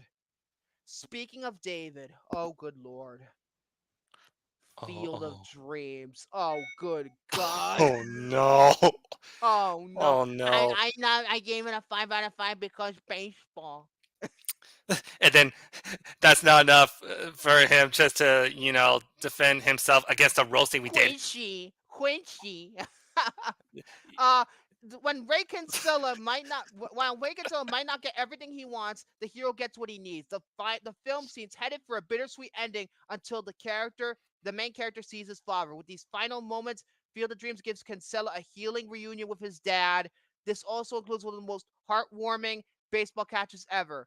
Not only do the family members come back together, a long line of cars appears to visit the field. We then realize the farm doesn't have to be sold in a stunning shot. Putting viewers at ease, this tearjerker conclusion gives audiences a warm hug and tells them everything will be okay. Okay, Barney. Sorry, I Ben. love you. You love me. That jogger has Oh no. boobies. Oh no. Don't give Ben PTSD again. That was the Adam Sandler version from Click. But I'm telling you, Jordy. Number 5. Casablanca. At the end of his Hollywood classic, viewers come to realize that Rick Blaine and Ilsa Loon aren't really meant to be together. The truth finally comes out as the hero puts his old flame on a plane without him. In an emotional goodbye, the duo share a final exchange as they do what has to be done. Then Blaine ties up the loose ends by eliminating the villain, Major Strausser. With the aircraft safely away, the expatriate, I believe that's how I pronounce it, expatriate, I think so, strolls away with his new friend and conscience clean. Casablanca's captivating plot never ceased to amaze, and its elegant conclusion is just what it required. Hold on a second. Casablanca, starring Humphrey Bogart. Number His 4. name is Humphrey Bogart. Number 4. Oh, good Lord. You gotta be fucking kidding me. Out of all movies you put on this fucking list, you put this one.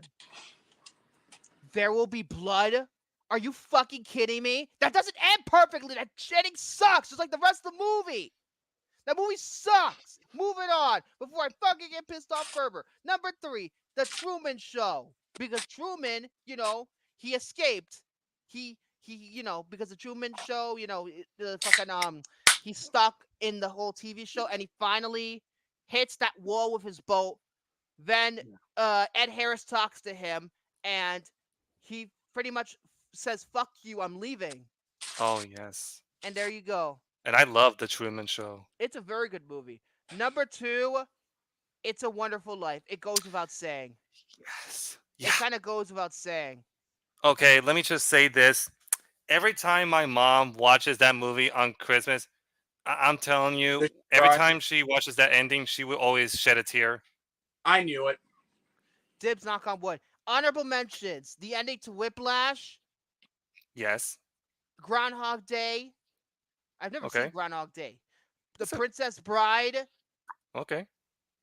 And number 1, The Shawshank Redemption. When they're on the Mm, beach and they reunite. I think it's a beach, right? Isn't it a I'm- beach? I am 100% Yes, he's sure in that it's Mexico, like in a beach in Mexico. Hopefully not with Madonna's donkey, that's for sure.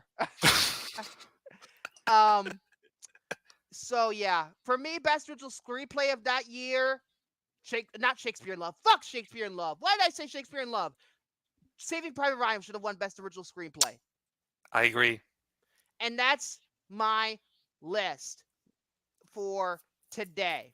That's my list, and my dinner's not ready yet, and it's been already- list, and you will like it. Shut up. You be quiet.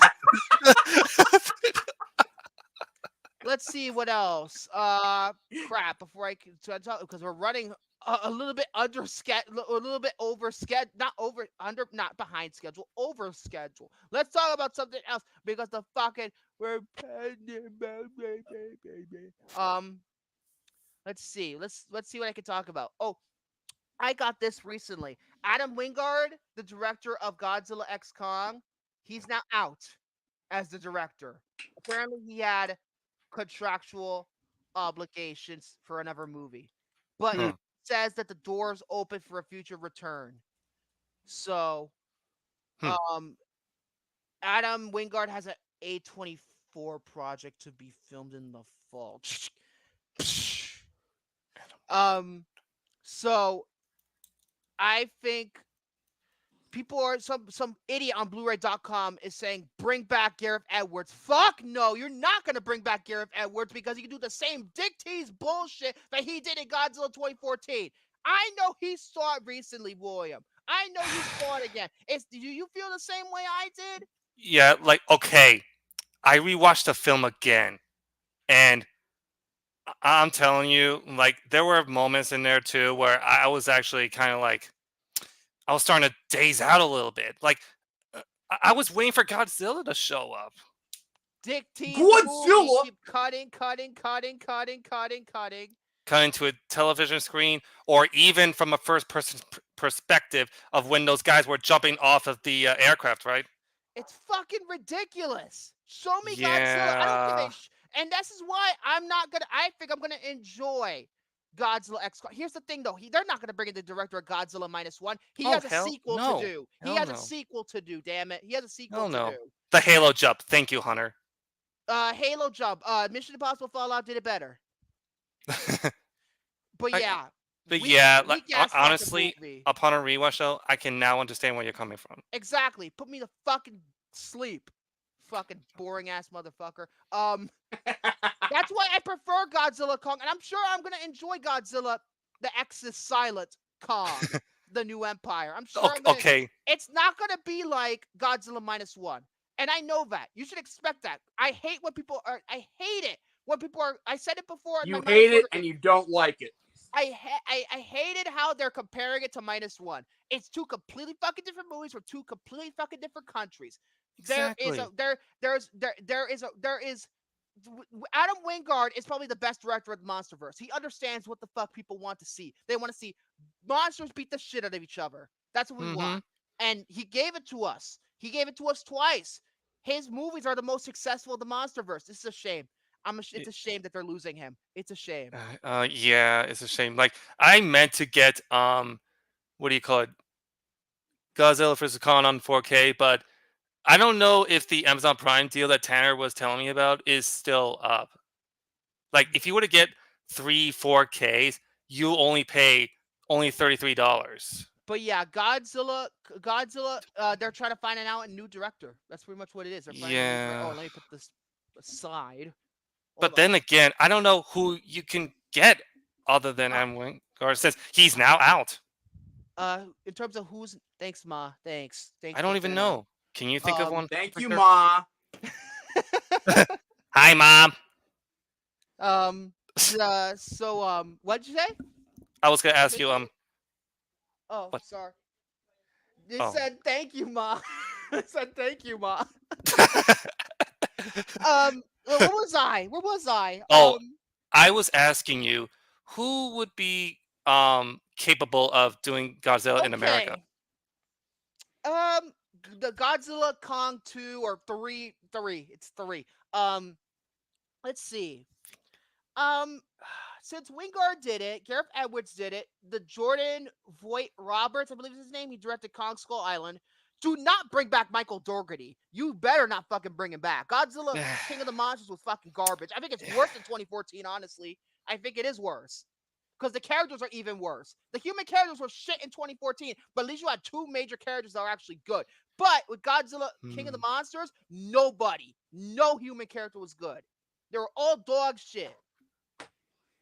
And let's not forget how Vera Farmiga's character was displayed. God, her character was the worst. And I love Vera Farmiga, especially in the movies. But come on, you're making me Kyle Chandler. They did nothing with Kyle Chandler. He's a fucking phenomenal actor. Ever seen Ken Watanabe, yeah. He was so in Godzilla King of the Monsters, he wasn't that great, I'm gonna be honest. Wait, he took down CinemaSins? What took down CinemaSins? I don't know anything about that. What are you talking about? What's the story behind that? I don't know. What do you mean by took down CinemaSins? Context, please. I would like them. Thank you. Yeah. So the in terms of director, like something who would bring that fun atmosphere. Yeah. You know what? Should I go with this one, considering the films he's done are a little different? I'm going to take a risk. David Leitch. Maybe. David is a leech. You're right.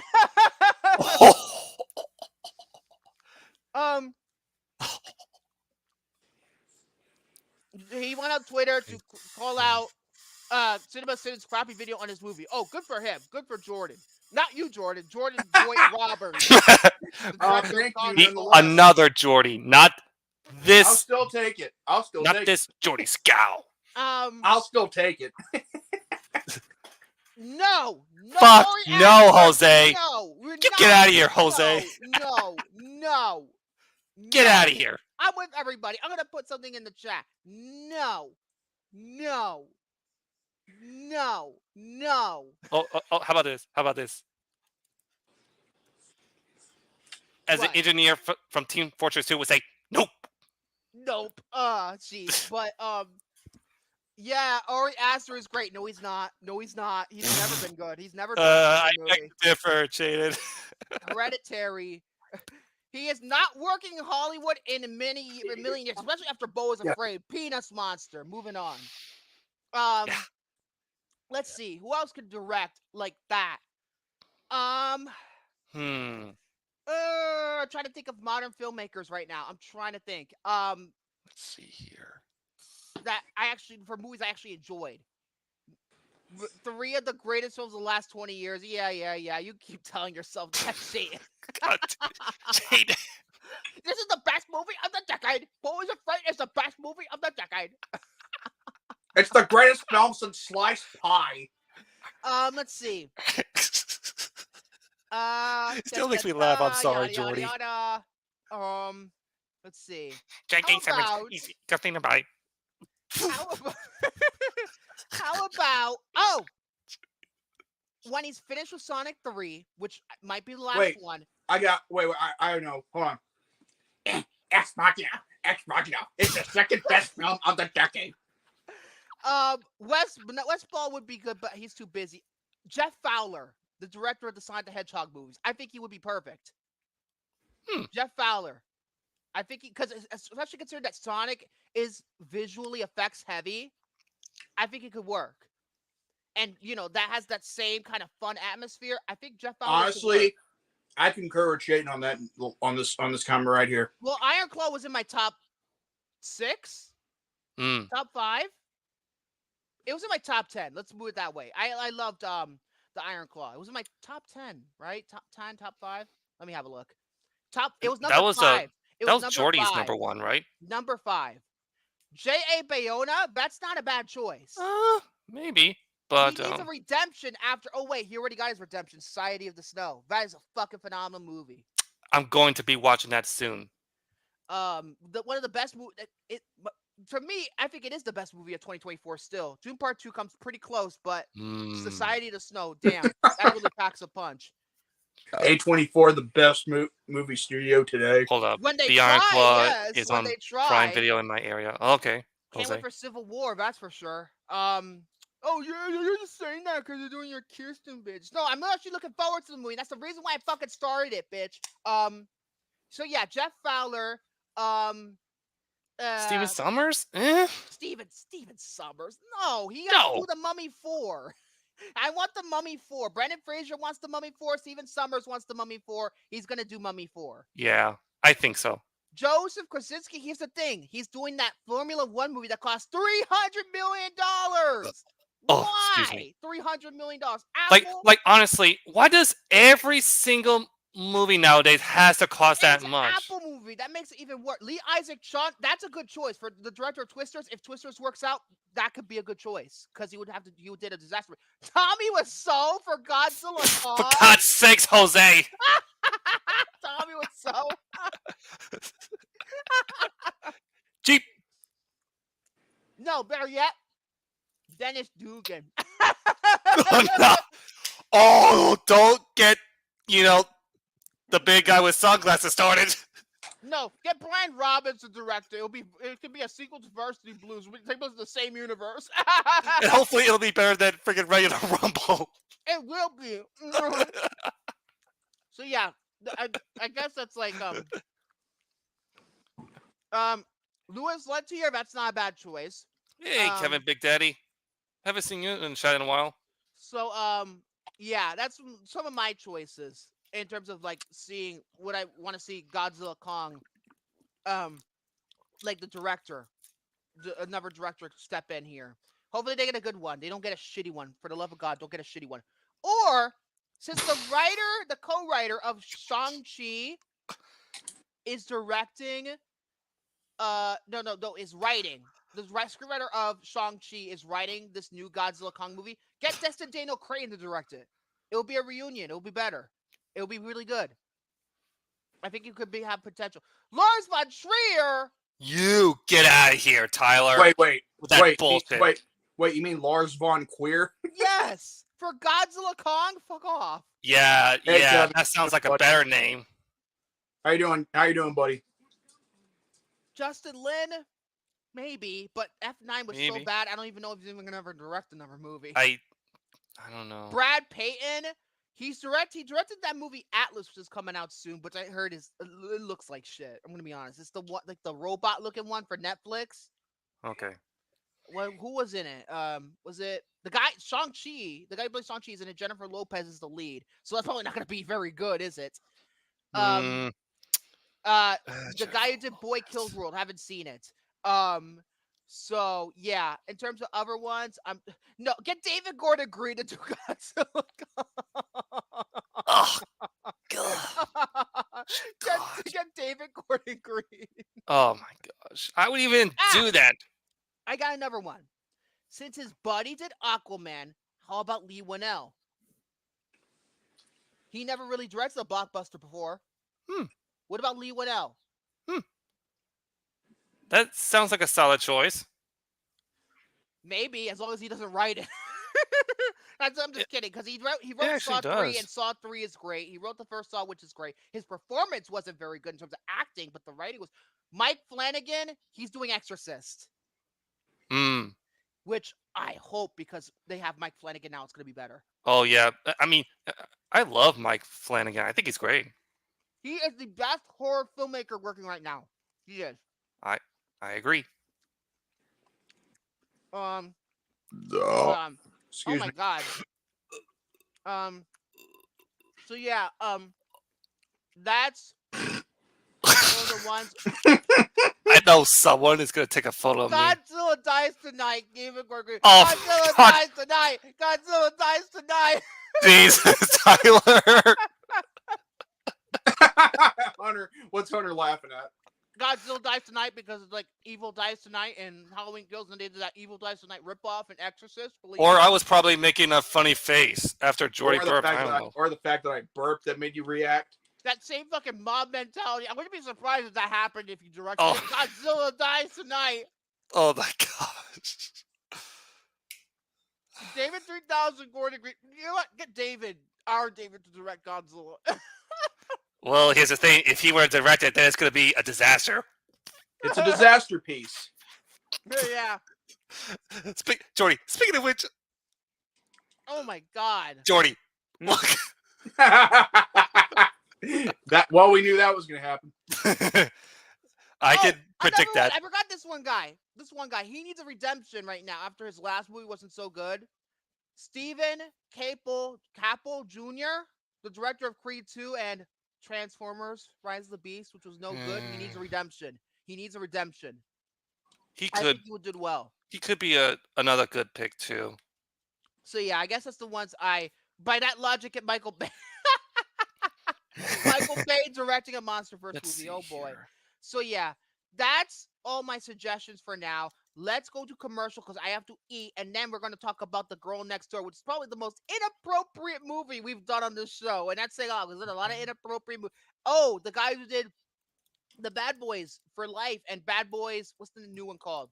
Ride or Die? Is that what it's called? Maybe. So because especially considering Ride or Die is getting a lot of positive reception right now, a lot. It might do better than be better reviewed maybe than For Life. Radio Silence. I don't know okay. because they haven't done a movie with a big budget. Abigail, I thought was going to be a big budget movie. It was not. It was $29 million. Okay, here's the But- thing with Radio Silence. I do think they're much better in the horror genre because what they're doing with the horror genre is very innovative. I mean, look at Screams 5 and 6 and the latest Abigail. By that logic, get Kevin Williamson to direct Godzilla Kong. I would pay money to go see it day one.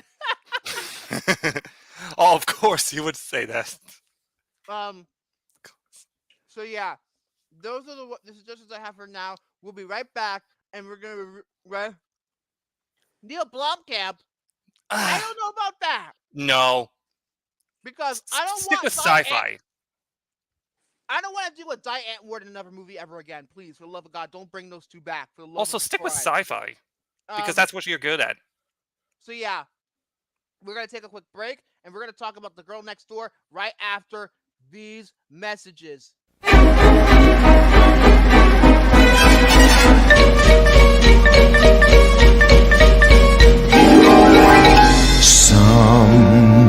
Beginning today, the family trip will never be the same. The Silhouette Premiere by Oldsmobile, the first minivan with an audio-video entertainment system built right in. Start enjoying the trip. The Silhouette Premiere, only from Oldsmobile.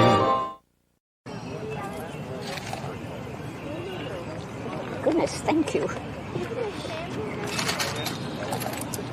Thank you.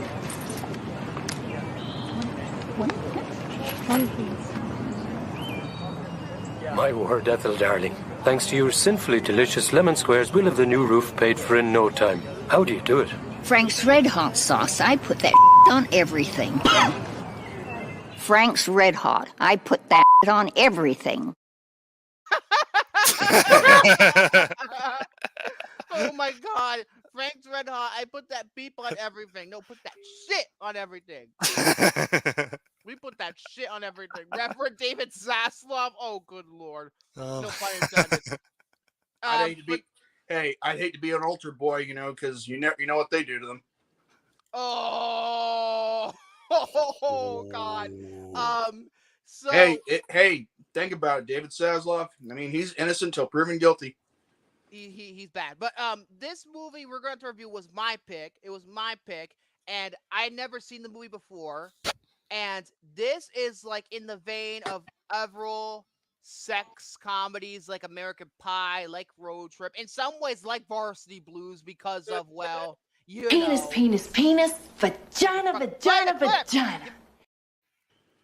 It did. Fucking internet is being a bitch right now. Here. Fucking hell, dude. Here, let me play it. Hold on, let me see. All right, here. Penis, penis, penis, vagina, vagina, vagina. Okay, that played better. Fucking internet being a dyke.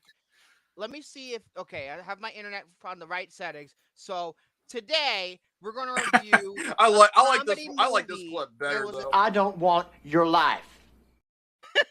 That one has to be one of the funniest things where you go, I don't want your There's life. a reason why people reference it all the time because of Oh my Vanderbilt's gosh. line delivery.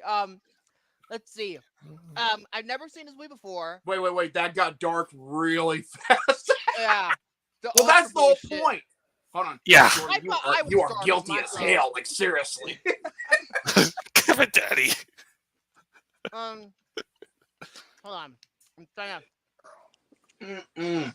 cool down my fucking food.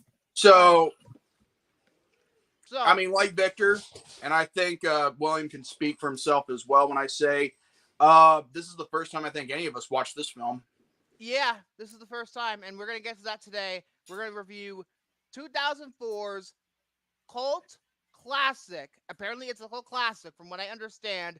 The Girl Next Door, where there's no girl next door to me. Oh God, I need to get laid. On April 9th, discover a comedy for a new generation. I'm all wet. Can I come in? We're kind of going out. Meet the girl. That's not her. Yeah, it is. Take the risk. Why didn't you tell me? Because I love the way you looked at me. Live the dream. Dude. Are those girls your dates? No. They're porn stars. The Girl Next Door. What's next? Some serious. Rated R. April 9th, only in theaters. So, like I said to you before, this movie is Esau-looking probably, girl. it kind of goes without saying, this is the most hardest R is this the hardest R rating we've ever hit for a movie so far? I mean, we haven't done a Quentin Tarantino movie. That's even harder. Oh yeah. So, probably the most hard R kind of movie we're doing. It's a raunchy comedy. Varsity Blues had, raunch to it too, but like it was also kind of a drama too, so I wouldn't really exactly count it like as a full, like it's a comedy, but it's not like a full-blown comedy where you're supposed to laugh at everything. But let me get these statistics out of the way. I have to fucking do my fucking research. My fucking Google. Fucking no, do not sneeze. Do not sneeze. No. For the love of God, do not sneeze on camera before make Jordy laugh. No. Bad nose. Bad. The Girl Next Door is a 2004 American romantic comedy film directed by Luke Greenfield with a screenplay by Stuart Blumberg, David T. Wagner, Brett Goldberg, with uncredited rewrites by Luke Greenfield himself, as well as Chris McKenna. Chris McKenna is actually the co-writer of the MCU Spider-Man movies. He's the co-writer of those. Story by David T. Wagner and Brett Goldberg, produced by Harry, what's his name? Gitties? I think it's Giddies. Charles Gordon and Mark Sternberg, starring Emil Hirsch, Alicia Cuthbert, Timothy Olyphant, James Remar, Chris Marquette, and Paul Dano, and it was released on April 9th, 2004 by 20th Century Fox and Regency Enterprises, budget was $20 to $25 million, and the movie was a big bomb, making not even $15 million United States plus $15 million worldwide for a combined total of $30 million. Yikes. That's bad. Yeesh. That is bad. Big bomb. The plot, 18-year-old Matthew Kidman, not related to Nicole, is a straight arrow overachiever who has never really lived life until he falls for his new neighbor, the beautiful and seemingly innocent Danielle. When Matthew discovers this perfect girl next door is a one-time porn star, his sheltered existence begins to spiral out of control. Ultimately, Danielle helps Matthew emerge from his shell and discover that sometimes you have to risk everything for the person you love. 56% rate on Rotten Tomatoes, 47% rate on Metacritic, 6.10 on IMDb, 2.9 out of 5 on Letterboxd. Like I said before, I have never seen this movie. And no, Paul Dano does not sing Ave Maria, nor does he act like the Riddler in this movie. No, he. This is one of his first movies, I think.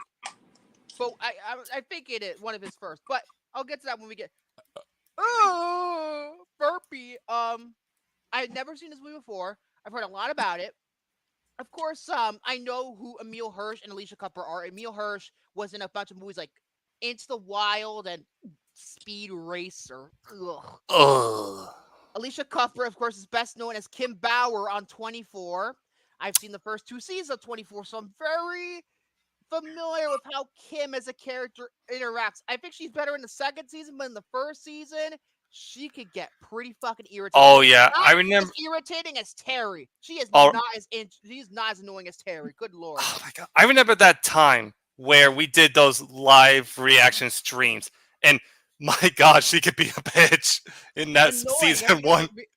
But in season 2, she got better. But the storyline that she got in season 2 was really weak. She had to fight a fucking cougar halfway through season 2. It was lame. Yeah, I know those two. I know Timothy Oliphant, obviously. Mickey, the freaky Tarantino film student from Scream 2. Yeah, but this movie is really interesting, and I'll get to how the movie comes off at first is really interesting because the movie. Okay, I'll say this: this movie has its problems, right? Not every movie is going to be perfect, but this movie certainly has its problems, which I'll get to. But I think that this movie has a lot going for it. I think it's much more stronger. The strengths are more stronger than its weaknesses. I think that's the figure of speech. This movie starts out, and it's almost like in the opening credits, like they're already setting the porno kind of feeling to it in the opening credits, and then when it cuts to like that one girl taking the photo for a yearbook, I'm just like, oh, that's a subversion right there. Oh my gosh, she looks like that. She doesn't even want to be at that photo shoot. And then what I knew I was in for at least a good movie, because you know what they play during that first montage? They play Under Pressure, my favorite Queen and David Bowie song. That's what I noticed. They play that song, so obviously that was gonna get high marks from me. And that montage is very well done. And then we meet Matthew, who's, he's a very smart kid. He does his homework. He's very smart. He gets great grades. And he wants to go to Georgetown University, and he wants to study to be a politician.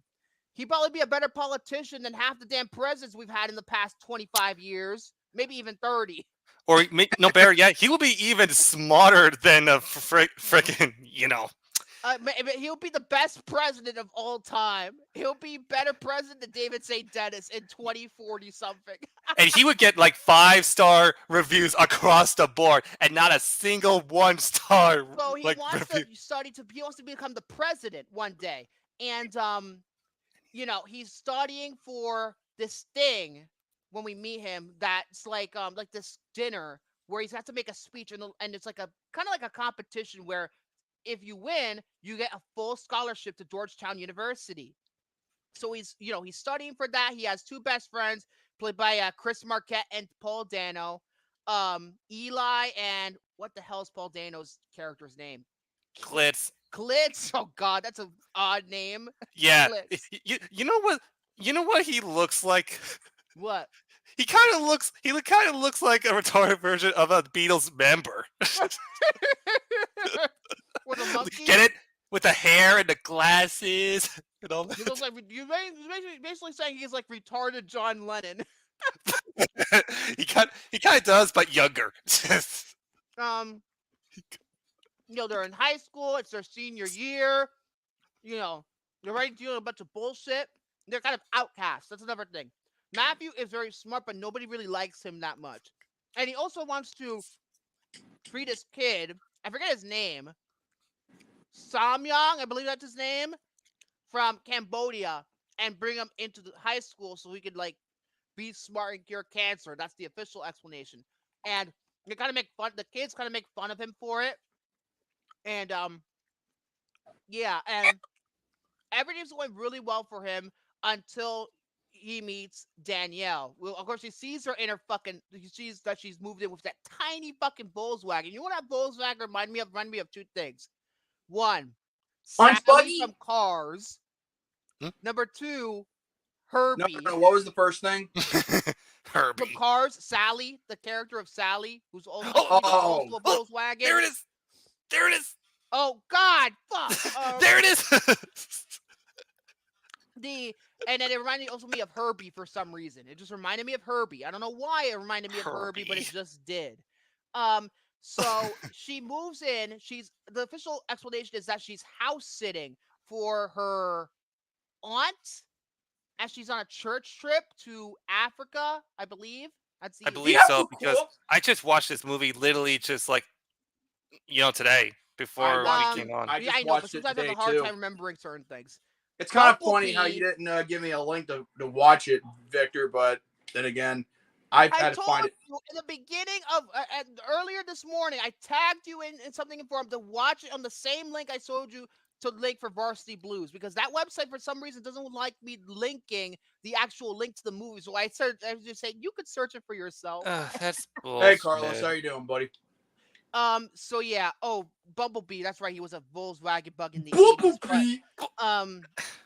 So the movie, he starts out, going off his life. He's a bit of an outcast, blah, blah, blah. And then he meets Danielle. And how he meets her is that he's studying for his speech, while he's throwing out the garbage. And then she looks at her and she's like, oh my God. He tells Eli over the phone that it's like I'm seeing an angel. It's like this, oh my God, honest, I want to bang you. That's Metal Gear Awesome, Mm-hmm. If you don't watch Eagle Raptor, of course. But he goes to talk to Eli over the phone about how hot she is, and then she becomes a little stinking peeping Tom. He watches her strip down, take off all her clothes. He's like, oh my God. Almost. And she looks at him, has a Sam Raimi zoom in on his face, like, oh God. And then he hides. he was like, oh God damn it! I was waiting for the freaking perfect shot to see her great ass. Are we ever gonna get The Boy Next Door? Yes, that movie does exist. However, it's very shit with Jennifer Lopez. Oh God, that movie is fucking terrible. Is. Meanwhile, she literally comes up to his house after she notices him, and he thinks he's in trouble. But then the parents are like, "Oh, she's moved in. She's house sitting. Blah blah blah. Show her around town." And then they're driving in the car. It's like, "Oh, it's awkward conversation, right?" And then, she comes up with an idea to prank him, and he tells him to completely take off his clothes in the middle of the street. And he's running around with a freaking rubber tire trying to hide his, And another thing, right when he uncovers himself, that's when she's almost runs him over and just drives off, and then he has to literally run to get her, and he has to put on a fucking tire. You know why he was doing it? Because he doesn't want anyone else to see his Dunkaroo. You know, actually remind me of in the Simpsons movie when Bart was skateboarding naked. Oh my gosh! If I were in that role, I would be embarrassed. But yeah, and then they start really developing a bond with each other because of this, like doing very risky kind of things, and they have this bond, and it's it's the thing is that the movie is not always like crude sexual things going on. It's really sweet. It's a really sweet movie, and of course, rom-coms live or die off the strength of the actors and their chemistry. And I think Hearst and Cuthbert do a really great job here. They do a really great job. They really do. Let's see. So of course he like they get to know one another. They do all these things. Like he cuts class at one point in the middle of a pop quiz. Yeah, and the teacher was like, "Wait, where's this kid run off to?" And then Matthew literally jumped into the car like head first into the passenger seat. To show how insecure he is, he wanted to follow all the guys who are skipping school to go to the beach, and he's like driving on the car, and the security's out there, and he's like, "Oh," and they don't notice the other guys, right? And then they're trying to pull him over, and then this is you see the fucking security car, the police car, fucking slam into another one, and then you realize, oh, it's a dream sequence. I'll be better than the dreams than the other garbage movies that has dream sequences. Oh, you mean fuck off, Hunter? I don't want to be reminding me. I don't want to be reminding me of Geely. I do not want to be reminding me of Geely. Because I have to do that. We have to watch a movie for the wheel at some point. Dude, I'm telling you, when we get to that, it's going to be a first time for me. Just saying. She is. Olivia Wilde is in this movie for like, what, 15 seconds? 15 seconds? Like, in the montage, he's there, and one of the, like, in Timothy Oliphant, one of the scenes with Timothy Oliphant is hitting on the three girls on, at school when he picks them up.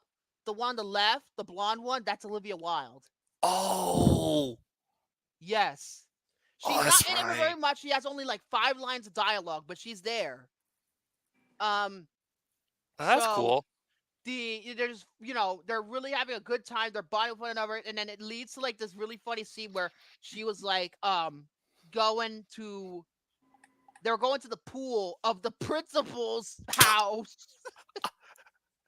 And they have to run away, and they're like, "Oh, he's like." Even though Matthew was like afraid that everyone is gonna like go through the front doors, and they would notice the company. The guys and her, and the buddies, and they go to this party, right? Straight out of like, I don't want to say it's like Can't Hardly Wait, because I think it's a little more cruder than that, but like they hang out and stuff, and then this one guy tells them to get the fuck out because nobody likes him. I'm just like. And he pretty much ignores him. Like at first he's like, "Oh no, I'm gonna leave now." But then she's like, "No." He's like, "Excuse me," and then they like make out. I'm just like, "Wow, they're already like a couple, like 20 minutes into the movie." Yeah, I was like in my head thinking like that seems kind of fast, but okay, whatever. It kind of did. It was like it was there. And then he's like the cool kid in school. He feels like he's the cool kid. Doesn't feel like a fucking nerd and things. I will say though, the one character that gets me on my fucking nerves is Eli. He drove me fucking insane. Yeah, that's the one character. Too hard to be Stifler from American Pie. It's pretty much exactly like Stifler. And I haven't even seen American Pie, but I know Stifler is meant to be kind of a dickhead.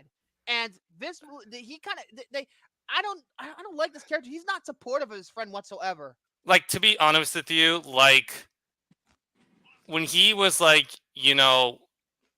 like really trying too hard, and he kind of like I'm having like a hard time explaining it. Like when every time he comes up on the street, I was just like, shit, I have to deal with this annoying Gwynch again. He's really annoying. And he's like sexually repressed to the point where he's watching porn on his TV all the time. Oh my god, he's watching porn while on the phone. Oh yeah, like. He's incredibly, as long as it wasn't the pool from Hollow Man. Oh, good God. Oh my God. Jeez. So so yeah, Eli as a character, he does grow as a character, but Yeah, to me, he does. I mean, I didn't is think. still kind of irritating the shit. At least in the first half, he irritates the shit out of me. Yeah, that's But like then the all of a worst sudden- half that when he was annoying. It kind of, it's like, again, it's like Stifler, but it's like one of those things where Paul Dano is clearly trying to be supportive of him and, he's saying the right things. And he's like, no. And there's this one scene where, okay, I'll get to it when I get to it. Because, get out of here. Come on. Don't come on. So. That's never going to happen. So they have a bond, things like that. And then the Eli, being a terrible friend, asked him to watch a videotape in his film class or whatever. He pops in the tape, and then at first it's funny because these people doing karate. He's like, yeah. It's just like, oh god, what the hell am I watching? Oh my gosh! I think he watches too many Bruce Lee movies or Jackie Chan movies. Jackie Chan's not karate. That's I know Kung that. Fu. Well, it's Kung Fu. Fu. Yes, yeah, that's right. It is Kung Fu. Same thing with Bruce Lee, motherfucker. So write that one down twice. So he watches the thing, and then he sees Danielle, and it's a complete porno. It's like this porno of these white people trying to be Japanese people with the stereotypical Japanese accents. He's blowing them, and he's like, oh my god, what the fuck have you done? And then he's like, they're talking like, he's mad at Eli, rightfully so. He gets trapped in the fucking garbage. He trips over the garbage. Eli does. And then, like he was like so like amazed by his scene, and then almost And then he's like, at point, when he's like, oh, I'm not gonna see her again, blah blah yeah. And then he's like. And then he says this outside when he leaves the class, when he leaves the school, and he's like, "Fuck her for me, fuck her for me." Fucking. I'm like in my head, either if you don't F her, I'm gonna kill myself. I'm like, what? I'm just like, what does it have to do anything with you sexually oppressed fuck? So he has to kind of deal with the fact that she is what she is, and Eli, of course, his infinite fucking wisdom tells him the perfect idea to kind of, do for a date. He is like, say all the wrong things, sound like you don't care, get a bunch of fucking alcohol, get her drunk, and you'll have sex with her. I'm just, Eli, you're a fucking idiot. Plus that shit, and plus, what if she doesn't want to go through with it and drinks and, knocks her? That's pretty much a crime and a misdemeanor. So what are you talking about? Committing crime, Eli? Fucking idiot. He's like the walking talking GTA 5. So they go to the hotel room, and she kind of like, oh great, now I know what I'm gonna probably have to give him what he wants, and he completely just strips all. Do you want to fuck me? Is like, and he's like, how you want me? I'm like, like he's literally like hesitating. By the way, is the ultimate example. That is the try not to get a boner challenge. Like not have a boner that's like what more are than. You waiting for? What are you waiting for? Come on. It's like trying not to get a boner more than a foot lot. And then he realizes his mistake. I'm like, oh, I'm sorry. I don't like it like this. I'm just like, first of all, buddy, why'd you take her there? Number two, she's literally about to fuck you. She's literally kind of wanting to take him in the ass. And yeah, like it kind of like he also sounds like a bit like shy and nervous just to like really take that action. It's in he has no hard feelings in this regard. That's for sure. Oh, gosh. And then she's like, got mad at him because he's like, oh,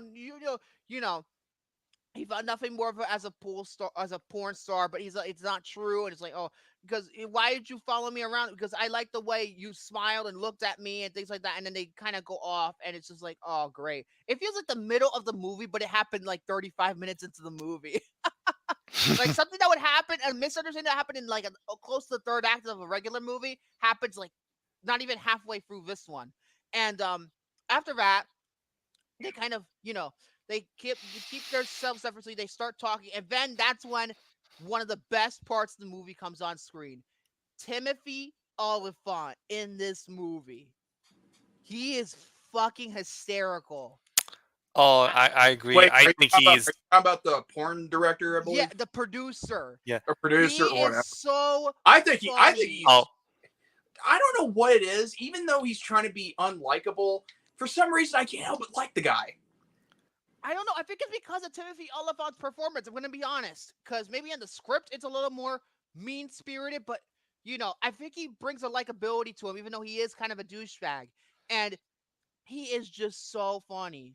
Yeah, I think he so is funny in this movie, especially when like the previous scene I mentioned before, when he's trying to he's trying to bond with Matthew, and like those scenes of him trying to bond are just really hysterical, especially when the scene and after when he gets out of school and he's trying to look for castings for different pornos, and they look at the three girls, one of them being Olivia Wilde, and he's like, oh, Olivia Wilde, you'd be perfect for a porno, things like that, and then he's like and he's like, yeah, to give him a little bit extra, and he tells him to tells him other things like the juice is worth the squeeze and things like that, and then these high school students come in for like this Hummer, they looking at him, he's like.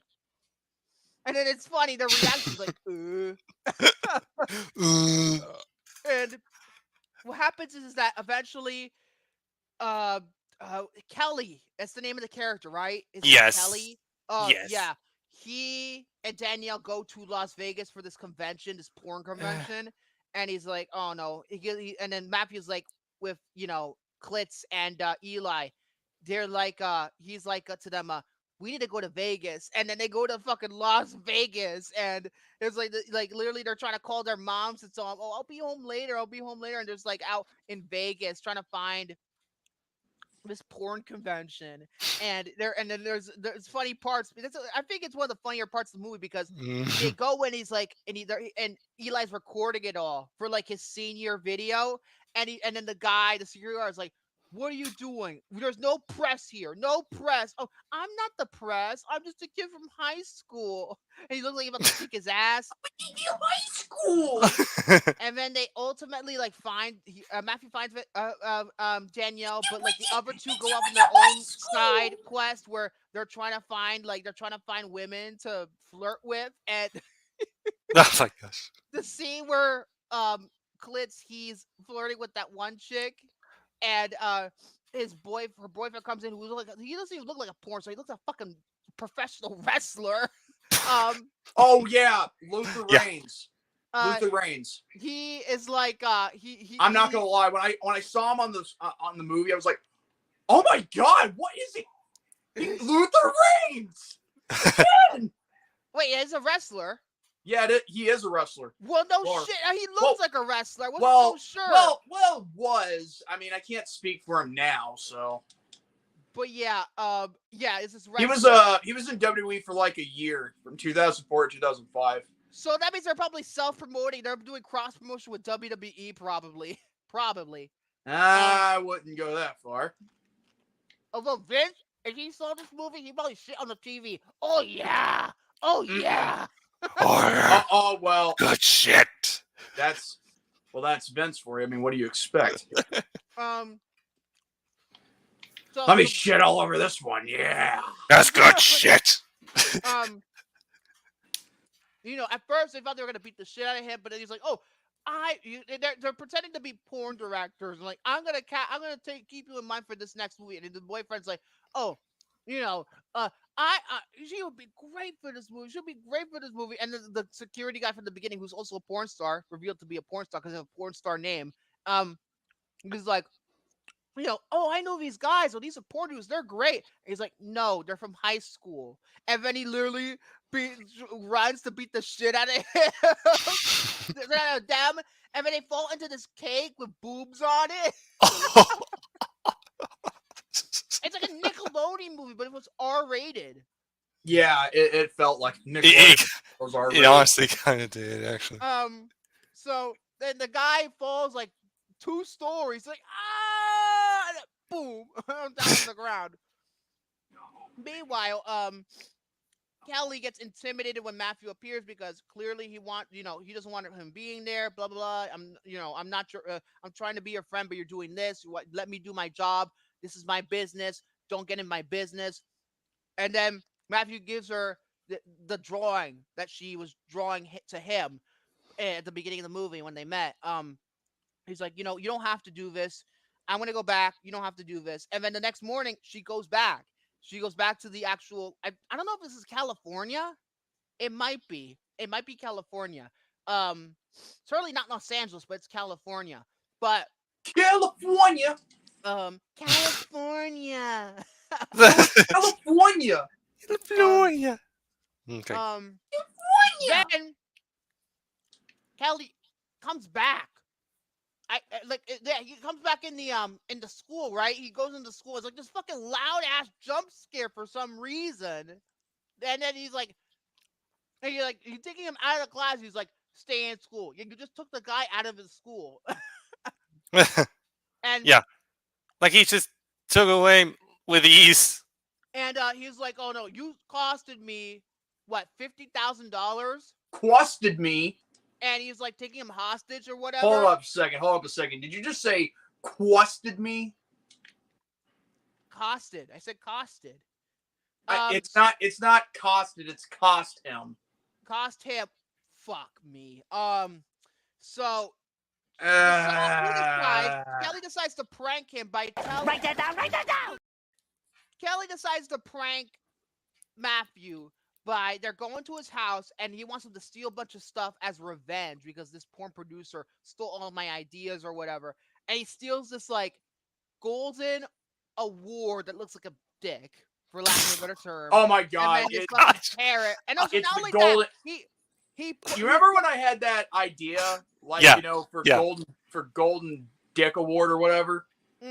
Yes, it's actually a legit thing for the porn industry or something. Yeah, it's the golden dildo. The golden dildo award. This parrot goes attacking him. This parrot, and it also reminds me of a Nickelodeon kind of movie. And then he like successfully walks out, and the police almost catch him, but he gets away scot-free. But here's the thing, though: before Kelly asked him to do that, he drugged him, and he was on ecstasy. And this is the day of his speech, and he's on fucking ecstasy the whole time. It's kind of funny that like he was. It's kind of funny he gets drugged, but the problem is, this is actually it's like he's intentionally trying to screw him over, but it's like he's helping him unintentionally though. Yes, because he thought he was gonna screw up. He was like making a scene at the dinner, and Danielle is there supporting him, and he's like, but then he actually makes up his own speech right off the cuff. And he does a really good job, but here's the problem. He doesn't win the scholarship. Bad nenews. So, yeah, and, even though he's obviously depressed. Oh, my God! Look at this. Look at that shit! Oh, my Lord. Caption this. What was he looking at? God. Oh, my God. That's what he was like really high off ecstasy. He was like, got a big dildo there. Obviously he's suffering from this loss. And at this point, let me make sure I know what I'm talking about. Look up Wikipedia. Let's see. Okay. So,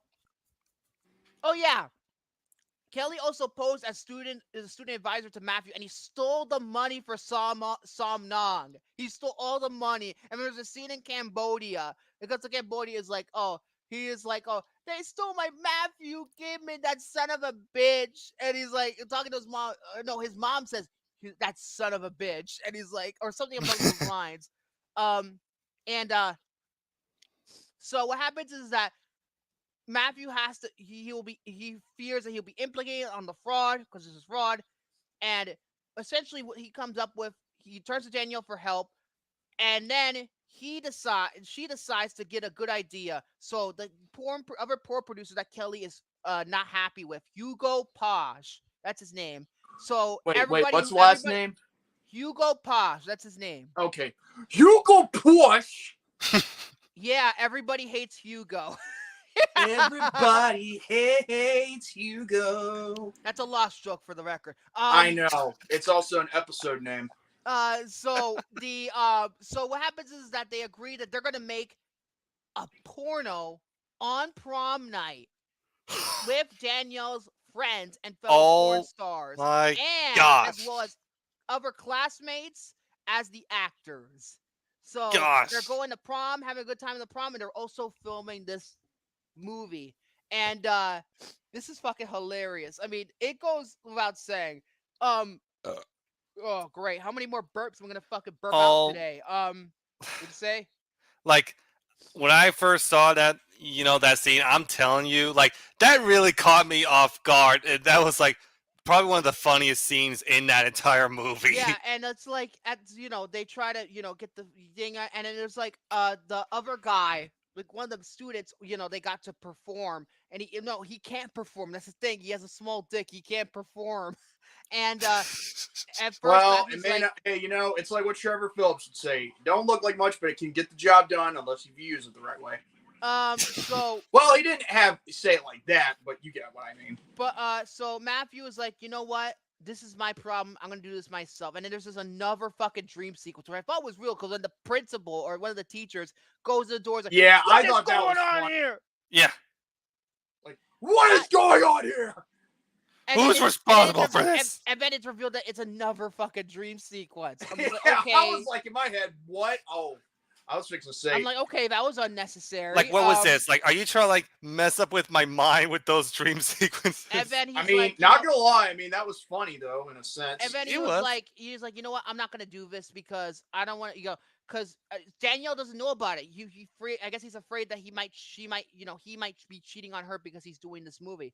Because you literally have to fuck this person. So she's like, you know what? I can't do it. And then Paul Dano's like, you know what? I'll do it. I'll do this thing. I'll do it. No. Wait. His name is Klitz. Yes. Klitz. Z and a K. So he does it, and it's very successful. They celebrate, and then in the limo, after the other guys leave, Matthew and Danielle, they fuck in the limo. I hope the driver didn't notice that. He's like, what the hell's going on here? And then I thought at that point the movie was going to pretty much be wrapped up. Then there comes my other problem with the movie. For some reason, even though the movie felt like it was going into a conclusion, it makes up something else as a final conflict. I don't know if I like that or not. I feel like it's kind of like felt like unnecessarily. Like you could have like cut it out, and then you would have like have a much better like conclusion. You know what I mean? I mean, because literally, like Kelly comes back into the fold, and he's gonna like, oh, I have the tape. He's like, I have the tape. I'm just like, oh, come on. There were literally this is about 10 minutes before the end of the movie. You shouldn't be wrapping it up by now. The movie's already decent pace as it is. I'm just like, because that's the thing about this movie at certain points. It feels confused about what it wants to be. Not confused about what it wants to be. It just feels sloppy at times. And this is one of those times where it feels really sloppy. I'm just like, why are you putting this in 5 minutes before the end of the movie? Why are you putting this in? And so what happens is that Kelly's like, you're going to tell on his parents, and the principal is also at his house. And he's like, I'm going to show him the fucking tape. And he's like, you know what? Fuck it. Show it. And then, he thought he's going to ruin his career. Like, let Matthew, get expelled and things like that. But what happens is that what they really were filming was not a porno. It was actually ed movie. It was a sexual education movie. Yeah. And then they were like, oh, God. And then everyone's like, okay. The developer's like, oh, this is a nice idea. And then same with the mom. And then the principal's like, this is atrocious. Yeah. But because people are so fucked up these days, you know what? Maybe this might be worth something. You might have had something, Matthew. Pretty much Kelly's like, oh fuck. He fucked me in the ass. Oh, and he pretty much gets defeated that way. And then the thing is that sex ed video becomes a huge hit with schools. They show that shit in the fucking schools. That would never happen in real life, to be frank with you. Take a shot, take a drink, whatever you want. That would never happen in real life. Yeah, this was the principal's reaction. Look at this. The dude barely has any eyebrows. Like he shaved those off. So Kelly kind of goes back to being a cheap ass porn producer. Paul Dano, he gets the chick. He gets a chick. Eli becomes a very successful director, and he's like, oh, and then there's this flash forward of him interviewing people. It's like, can I okay, You, sir. buddy. Huh? You, buddy. Yeah, and I forgot what he says exactly. I forgot what he said too. And yes. he's like, yeah, how did you? Why did you quit film school for doing it? Shut the fuck up. Next question. That's what he said. You know what that was his impression of doing that when he said, "Shut the." Next question. You know what that is his impression of Steven Spielberg.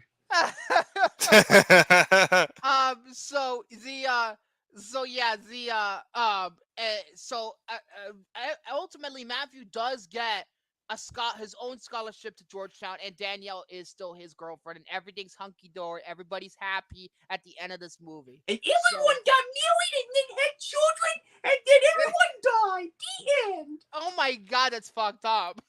Soundbite. I know. So I've been talking too much. I want to hear your thoughts about this movie because I pretty much had the go based off I honestly think that it was actually not that bad. I mean, sure, it didn't do well box office wise, but then again, not a lot of these films in the 2000s were that, again, this is just my opinion. They weren't all that great, during that time, but 2004 was a great year for film, though. 2004 was great. Yes, it was, but not for every film. I know. Yeah, I mean, I will say this though too, to add on it, Jordy. This was also my first time watch, as all of you guys. I'm not gonna lie, like it took me a while just to really get into the story until you get to the very thick of it, the story. And when I was watching it, I was like, you know what? I was actually quite pleasantly surprised by this. This is actually pretty good. I mean, sure, comedy nowadays for me, anyways, comedy, it's it's dead. No. Like comedy is very subjective for me, anyways. Yeah, same here. As a matter of fact, even raunchy comedy isn't really. Yeah, like that's the thing that. Comedy is incredibly subjective. I think a lot of it is my type of humor. Well, that's what. That is what Joker says during the that talk show with Murray. Comedy is subjective, Murray.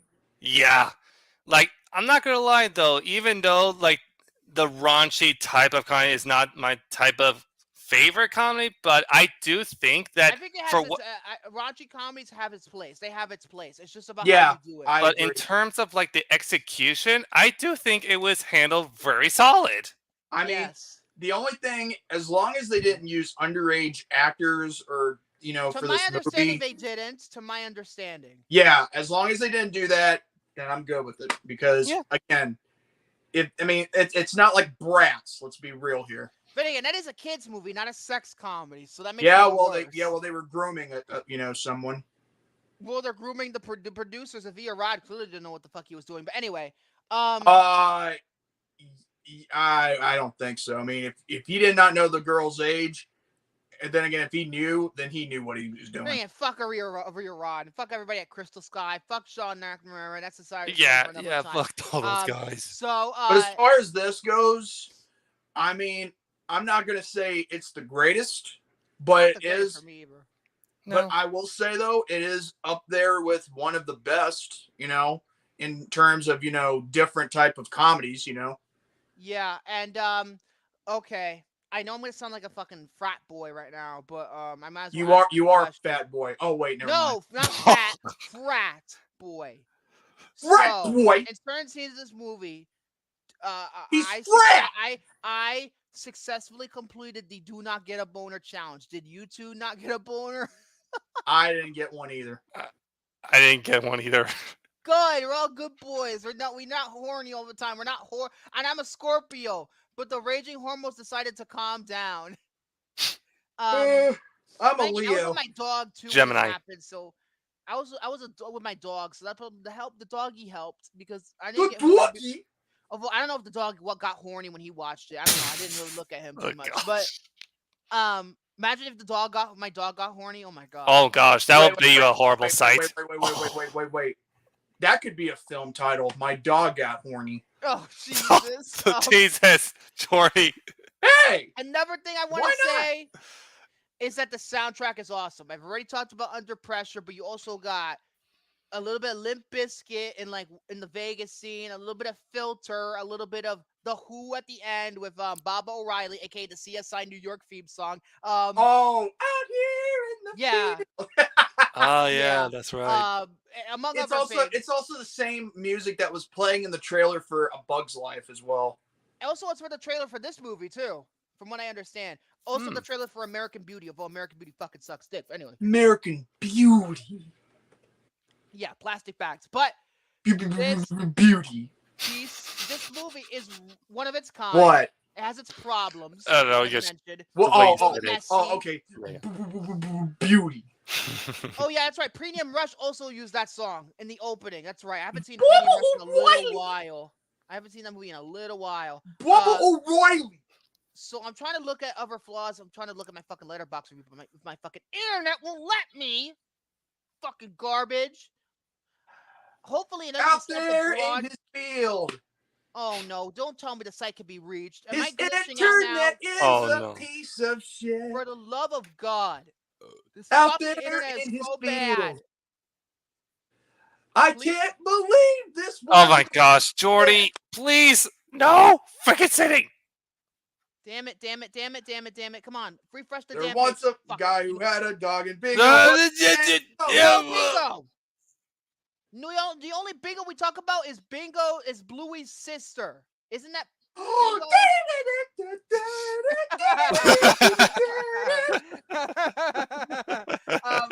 So the yeah, it's a pretty good movie. I think that was all the problems I had with it. It was that it was messy. Eli annoyed the shit out of me at certain points. Yeah. And I'm gonna say this right for the record. I felt like, you know, with his character at first, I just wanted to slap the shit out of him. I wanted to slap the shit out of him too, to shut the fuck up. Yeah. Like most of the stuff that Matt did. Your fucking mouth. That's what he should have said. Most of the stuff that Matt did. I mean, don't get me wrong. He has to be accountable for his own actions. But for listening to Eli, told him to do that. But for listening to Eli, I mean, that just proves that you're gullible. Mm-hmm. Yeah, pretty much. Now, what do I give this movie? I don't want to give it too much of a high rating, and I don't want to give it too much of a low one. So I'm kind of like in the middle. So I might be generous if I gave it a 4 out of 5. So I don't know. What do you guys think? Because I gotta take you. With me, I decided between a 4. I went back and forth. I ultimately went with a 3.5 out of 5. Yeah, me too. God damn it! We're doing the same score again. I thought I was done with this shit. 2 weeks ago, the score was broken, and now it's back on there. You motherfucker! It comes back. It's coming back. I'm gonna kick your ass. Maybe the streak will be coming back. Ew. Well, you know what? You fucking Mark! Well, considering how you guys rate it, I have to agree. 3.5 out of 5. Oh, great! Now it's a 3-way. How funny! How you change your answer? 3-way. No, well, in your case, there won't be a 3-way. It's called a menage a trois. Oh Jesus! What are you trying to say? By the way, I have to say this without doubt. I'm saying something that they'll never experience. Oh God! That Alicia Cuthbert, she did look very beautiful in the movie. Not Kim Bauer at all. She's very beautiful in the movie. Although, you know, I didn't pull a basic instinct. I had a boner in my pants, but I kind of like the dream sequence where they're back at his house, and it was after he. Oh yeah, when they were. Oh, that's right. His dad, mom and dad, when he's banging his mom and the dad got a blowjob. That's the same. That's the same way that a porn does. It kind of does. And then going out of his started league to be a making out in porno. front of the mom's like. He's like, she doesn't even want it. She's like, yeah. Like, Captivity, I heard that was pretty bad. But Roger Ebert gave this a 1-star rating. Oh, why? There's just worse films in 2004. There were worse films in 2004. Oh wow. Yeah, there were worse films. Because he described it as a nasty piece of business and faulted the studio for marketing the film as a teen comedy. But that's because it is a teen comedy. What the hell are you on, Ebert? It is a teen comedy. It's supposed to be a teen comedy. Well, then again, if you're hold on a second. If you're going inside of a strip club and you see lots of nudity in there, I mean, I wouldn't call it a teen comedy. It involves teenagers for the most part. I know that, but then again, are those teenagers over 18? No, not the strippers. The strippers are. Yes, they're over 18. They said before they were seniors in high school. Yeah, okay then. That's all I wanted to know. Like, I don't know who's a bigger dumbass in Romy's view, me, Gary, or Victor. I think Victor's about to take the most votes out. No. He's going to actually take the golden crown for being the biggest dumbass. No, he should take the golden dildo for being the biggest dumbass. Do not dumbass. encourage him before I take you off the stream again, William. Dumbass. Anyway, this movie got a cult classic, and it's gained a cult following. It's not the worst film of 2004. What is the worst film of 2004? Catwoman. That is for another time. Catwoman or New York Minute, one of them two. Wait, did Catwoman come out in 2003 or 4? Yes, 2004. 2004. Are you sure? Yes, it did. I know for sure it came out in 2004. Wait a second. It did come out in 2004. It came out in the summer of 2004. It did. I just caught another Roger right now. Hold on. Wait a minute. I have the fucking... Oh, that's right. Resident Evil Apocalypse came out that year. Yes, I have the date for Catwoman. July 23rd, 2004. So bad. It's bad, but is it bad? Worse than Patience Phillips is no Selena Kyle. New York Minute is an awful movie, and I'm just saying that because it has those two in it, which I refuse to acknowledge. And there was another one that was awful. Surviving Christmas. I never seen it. Surviving this movie is tough. Movie is so bad. Alien vs. Predator is so bad. It is so bad. Either way, not as bad as Requiem, but it's still pretty bad. Oh, yeah. Either way, that's the end of the review. So you know what time it is. Yes, it is. It's time for Wheel of Bullshit. Let's see if my internet will cooperate. Okay, great. So, since I don't know if I made it public now, but let's make it public now, because next week I'm not gonna be here. I already mentioned last week that I'm going to a graduation for my sister. She is graduating college, so of course family comes first, and we'll probably be going out to eat afterwards. So I will not be present. This is the first time in this show's history where I'm not going to be around. This is different. This is really different for me. But I will be taking over in his absence since I am in David 3000's team for StreamYard. And I don't know. Maybe I'll be doing it all by myself, considering if William, comes on board or not. And maybe we'll have Jared next week, but that all depends, big F. So, because of this, I want to make sure this is clear, right? So, we do one spin for next week and for... No. I never agreed to that. I said that anything that is my pick, we will spin the wheel again because I won't be active. Okay. So, let's spin the wheel. Although, let me see. I'm just looking at my schedule to see if we have any scheduled reviews coming up, because we could do it 2 times if we wanted to, but it wouldn't be fun. I like to do it every once a week because it would be fun. Yeah, but you wouldn't be here to spin the wheel. That's true. That's very true. And that's right. We have to do it. We have to. Thinking about it. Yeah, that's why I said we spin it once and then You're right. Let's be fair. Okay. Thank you. Okay. Thank you. Remember, my rules still applies. Anything that I chose will spin it again. All right. Well, to be fair, if it lands on something that you chose, we'll save it for the next episode after next week. Well, I don't know about that. I mean, we're gonna change it up because I've been picking a lot of movies lately. Anyway, let's just spin the wheel and we're gonna go from there, and we can go from there. All right. Let's pick the first movie now. All right. All right. Just make sure I have my comments. All right. 3, 2, 1, starting now. Let's see. Come on, be a good one.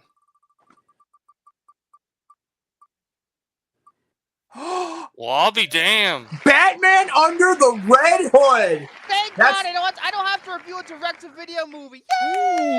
Hey, it should have been in theaters. Damn it. 75 minutes. It's not feature length. I have the DVD of it somewhere. Dude, it is an awesome animated film. Since I'm not gonna be there, you do you. You'll do Under the Red Hood. I'll just have to get the thumbnail ready. Okay. Get the commercials ready. Yep, I gotta try my best. write this down. That's gonna be next week. I will not write be that there down. unless Write that I'm down. gonna troll these motherfuckers. But let's see. Let's spin the wheel one more time and see what we're gonna do on Under June. the What would that be? Red June Hood. Got June 4th. It will be June 4th because that's May. June 25th is next 4th. week. So June 4th. Here we go. June 4th. Okay, I wrote down Batman Under the Red Hood on my notes. Wait. Oh, More one of my fucking- picks. Oh my God, this is self-indulgent. This is Remember the self-indulgent. Titans? Jordy, you're getting 2 straight reviews. Oh wait, that was my pick. Remember the Titans was your pick? Yeah, I chose it. Wait. Why is it green? Why is it not blue? Oh, damn it. You dumbass. You are a dumbass. Dumbass. Dumbass. Dumbass. Dumbass. Dumbass. Roby, I love it when he made up that song with to the recap, with his version Batman of Under the the Shield Red Hood theme. will be next week, and then when I come back on the 4th, right? It will be our second Jerry Bruckheimer produced movie, and Remember the Titans. But you know what? I'm kind of glad that we're going to do an animated Batman film, even though it's not the Mask of the Phantasm. I think Under the Red Hood is just as good, or maybe even better if you think about it. Mask of the Phantasm is the best Batman animated movie, so I beg. Well, you yeah, yeah, that is true. Here you go. So Here you go. yeah. So Remember the wait. Titans. It's the Batman movie where Joker is voiced by Bender from Futurama. Oh my God. Oh my gosh. So yeah, when I come back on June 4th, it will be Remember the Titans, which I'm actually looking forward to. We're doing a second football movie in less than 3 weeks. Oh, let me guess. Well, this one wait. Well, I know Batman Under the Red Hood won't. I believe it. This is Remember the Titans also about high school football? I don't think it is. I don't think Batman Under the Red Hood has a strip club, but if the next movie review has a strip club in it, I'm like, how many boobies and titties and asses are we gonna see in this movie? Oh yes. So this is another high school, even though it doesn't focus on the high school students. High school. It focuses mainly on the. What are we? A bunch of Washington high school bopper movie bitches? What? Are we a bunch of high school bopper movie bitches? I don't know. You tell me. Too many high school movies. But yeah, it mostly focuses on Denzel Washington's character, though, to be fair. But yeah, Remember the Titans. That will be 2 weeks from now. Next week will be Batman Under the Red Hood. So that's set in stone for the next 2 weeks, and we shall go from there. And Batman is, good. He is good boy. He's buddy good boy. And then Remember the Titans. I've seen it, but I haven't seen it in a very long time. All I gotta say is, in the words of Robert De Niro,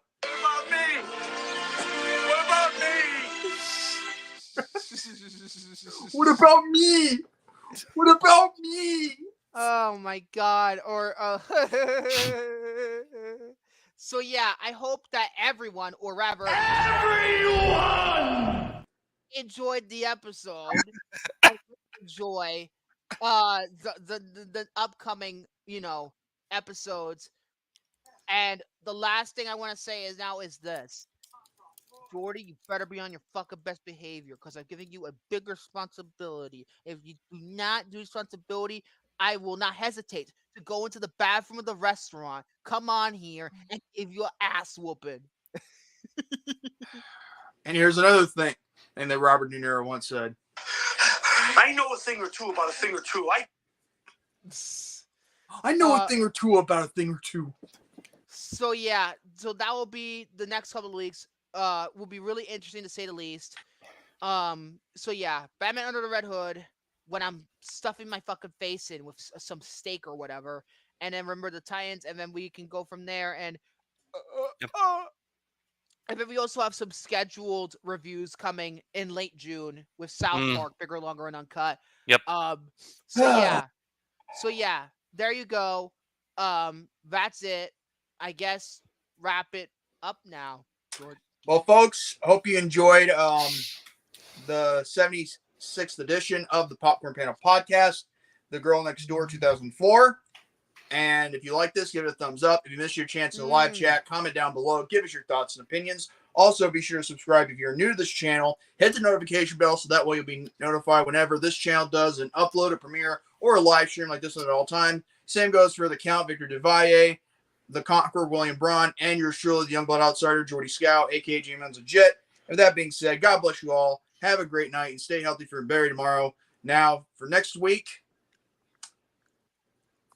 it's time to have a peek under the red hood. And some more Batman. Oh, okay, hold on. Hi, Batman. Oh, shit, I'm sorry. I'm sorry I sound like this. I've been drinking way too much brisk tea. Are you trying to make fun of Christian Bale's performance as Batman? Shut the... Well, Victor. I'm so looking for my hockey pads. Hold on. Rachel! Well, so what's the difference between me and you? I don't wear hockey pads. Swear to me! Oh, wait, that's Batman Begins. Well, I'm not wearing hockey pads. Where are they? I'm not wearing hockey pads. So I'm gonna miss everybody next week. I'm gonna miss everybody. I'm not gonna be no host, and I'm gonna be lonely and by myself. Hey, William. No. Hey, goodbye.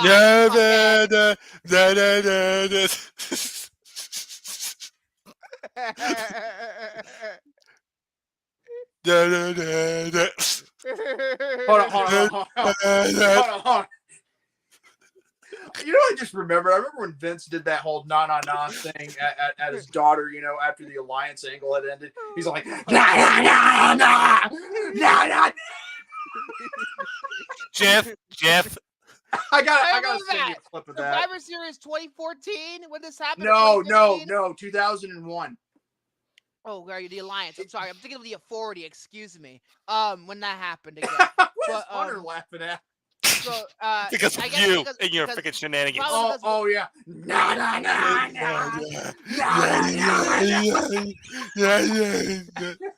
Yeah, thanks for being here. Both of you need a goodbye. Both of you need to go boom. Fucking dumbass. Stop it. Stop. I was supposed to make an emotional goodbye for a week, and then you interrupt me. And you make this. Acting like a fucking retard. Aren't we all? Yeah, that includes you, Victor. Piss off, asshole. No, when Vic kicked him out. Oh, come on. Don't make me kick you out again. I just want to say I'm going to miss everybody next week, but I promise I will be back. Like the Terminator. I will be back in 2 weeks' time when we talk about...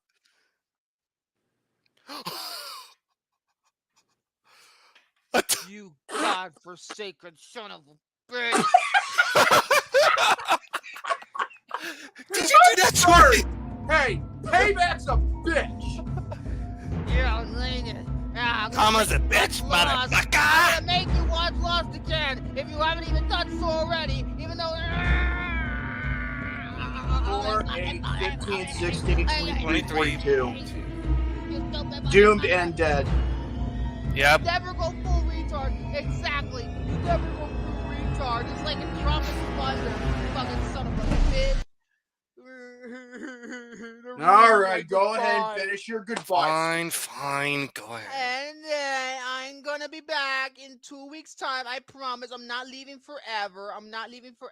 And I hope Jordy's gonna and William will be on his best behavior. Jared, I know for sure will be on his best behavior. He's the best behaved out of all of us. Why do you think I won't be on my best behavior? Because you be mean to me, and you're gonna be saying things like, "Oh, now the amateur hour is over," or "Now it feels more peaceful since I'm not around." Son of a bitch. And you can't settle on amateur hours. Besides, you got the nose wrong. Oh my God, help me. So I'll be back in about 2 weeks' time. We will go back to normal. So please bear with Jordy. Please bear with me during this time. And I better not hear Jordy roasting everybody in the live chat. I don't roast everybody in the live chat, though. It will be the Comedy Central roast. No, I would make the roast. I would be the host roaster. The host roast. The roast of Jordy Scow. Jeff Ross. Let's get Jeff Ross to do it. So, yeah, with that being said, if William can actually get back here before I push the button. Right. Bye-bye, everybody. I'll miss you, but I'll be back, okay? Bye-bye. Bye-bye.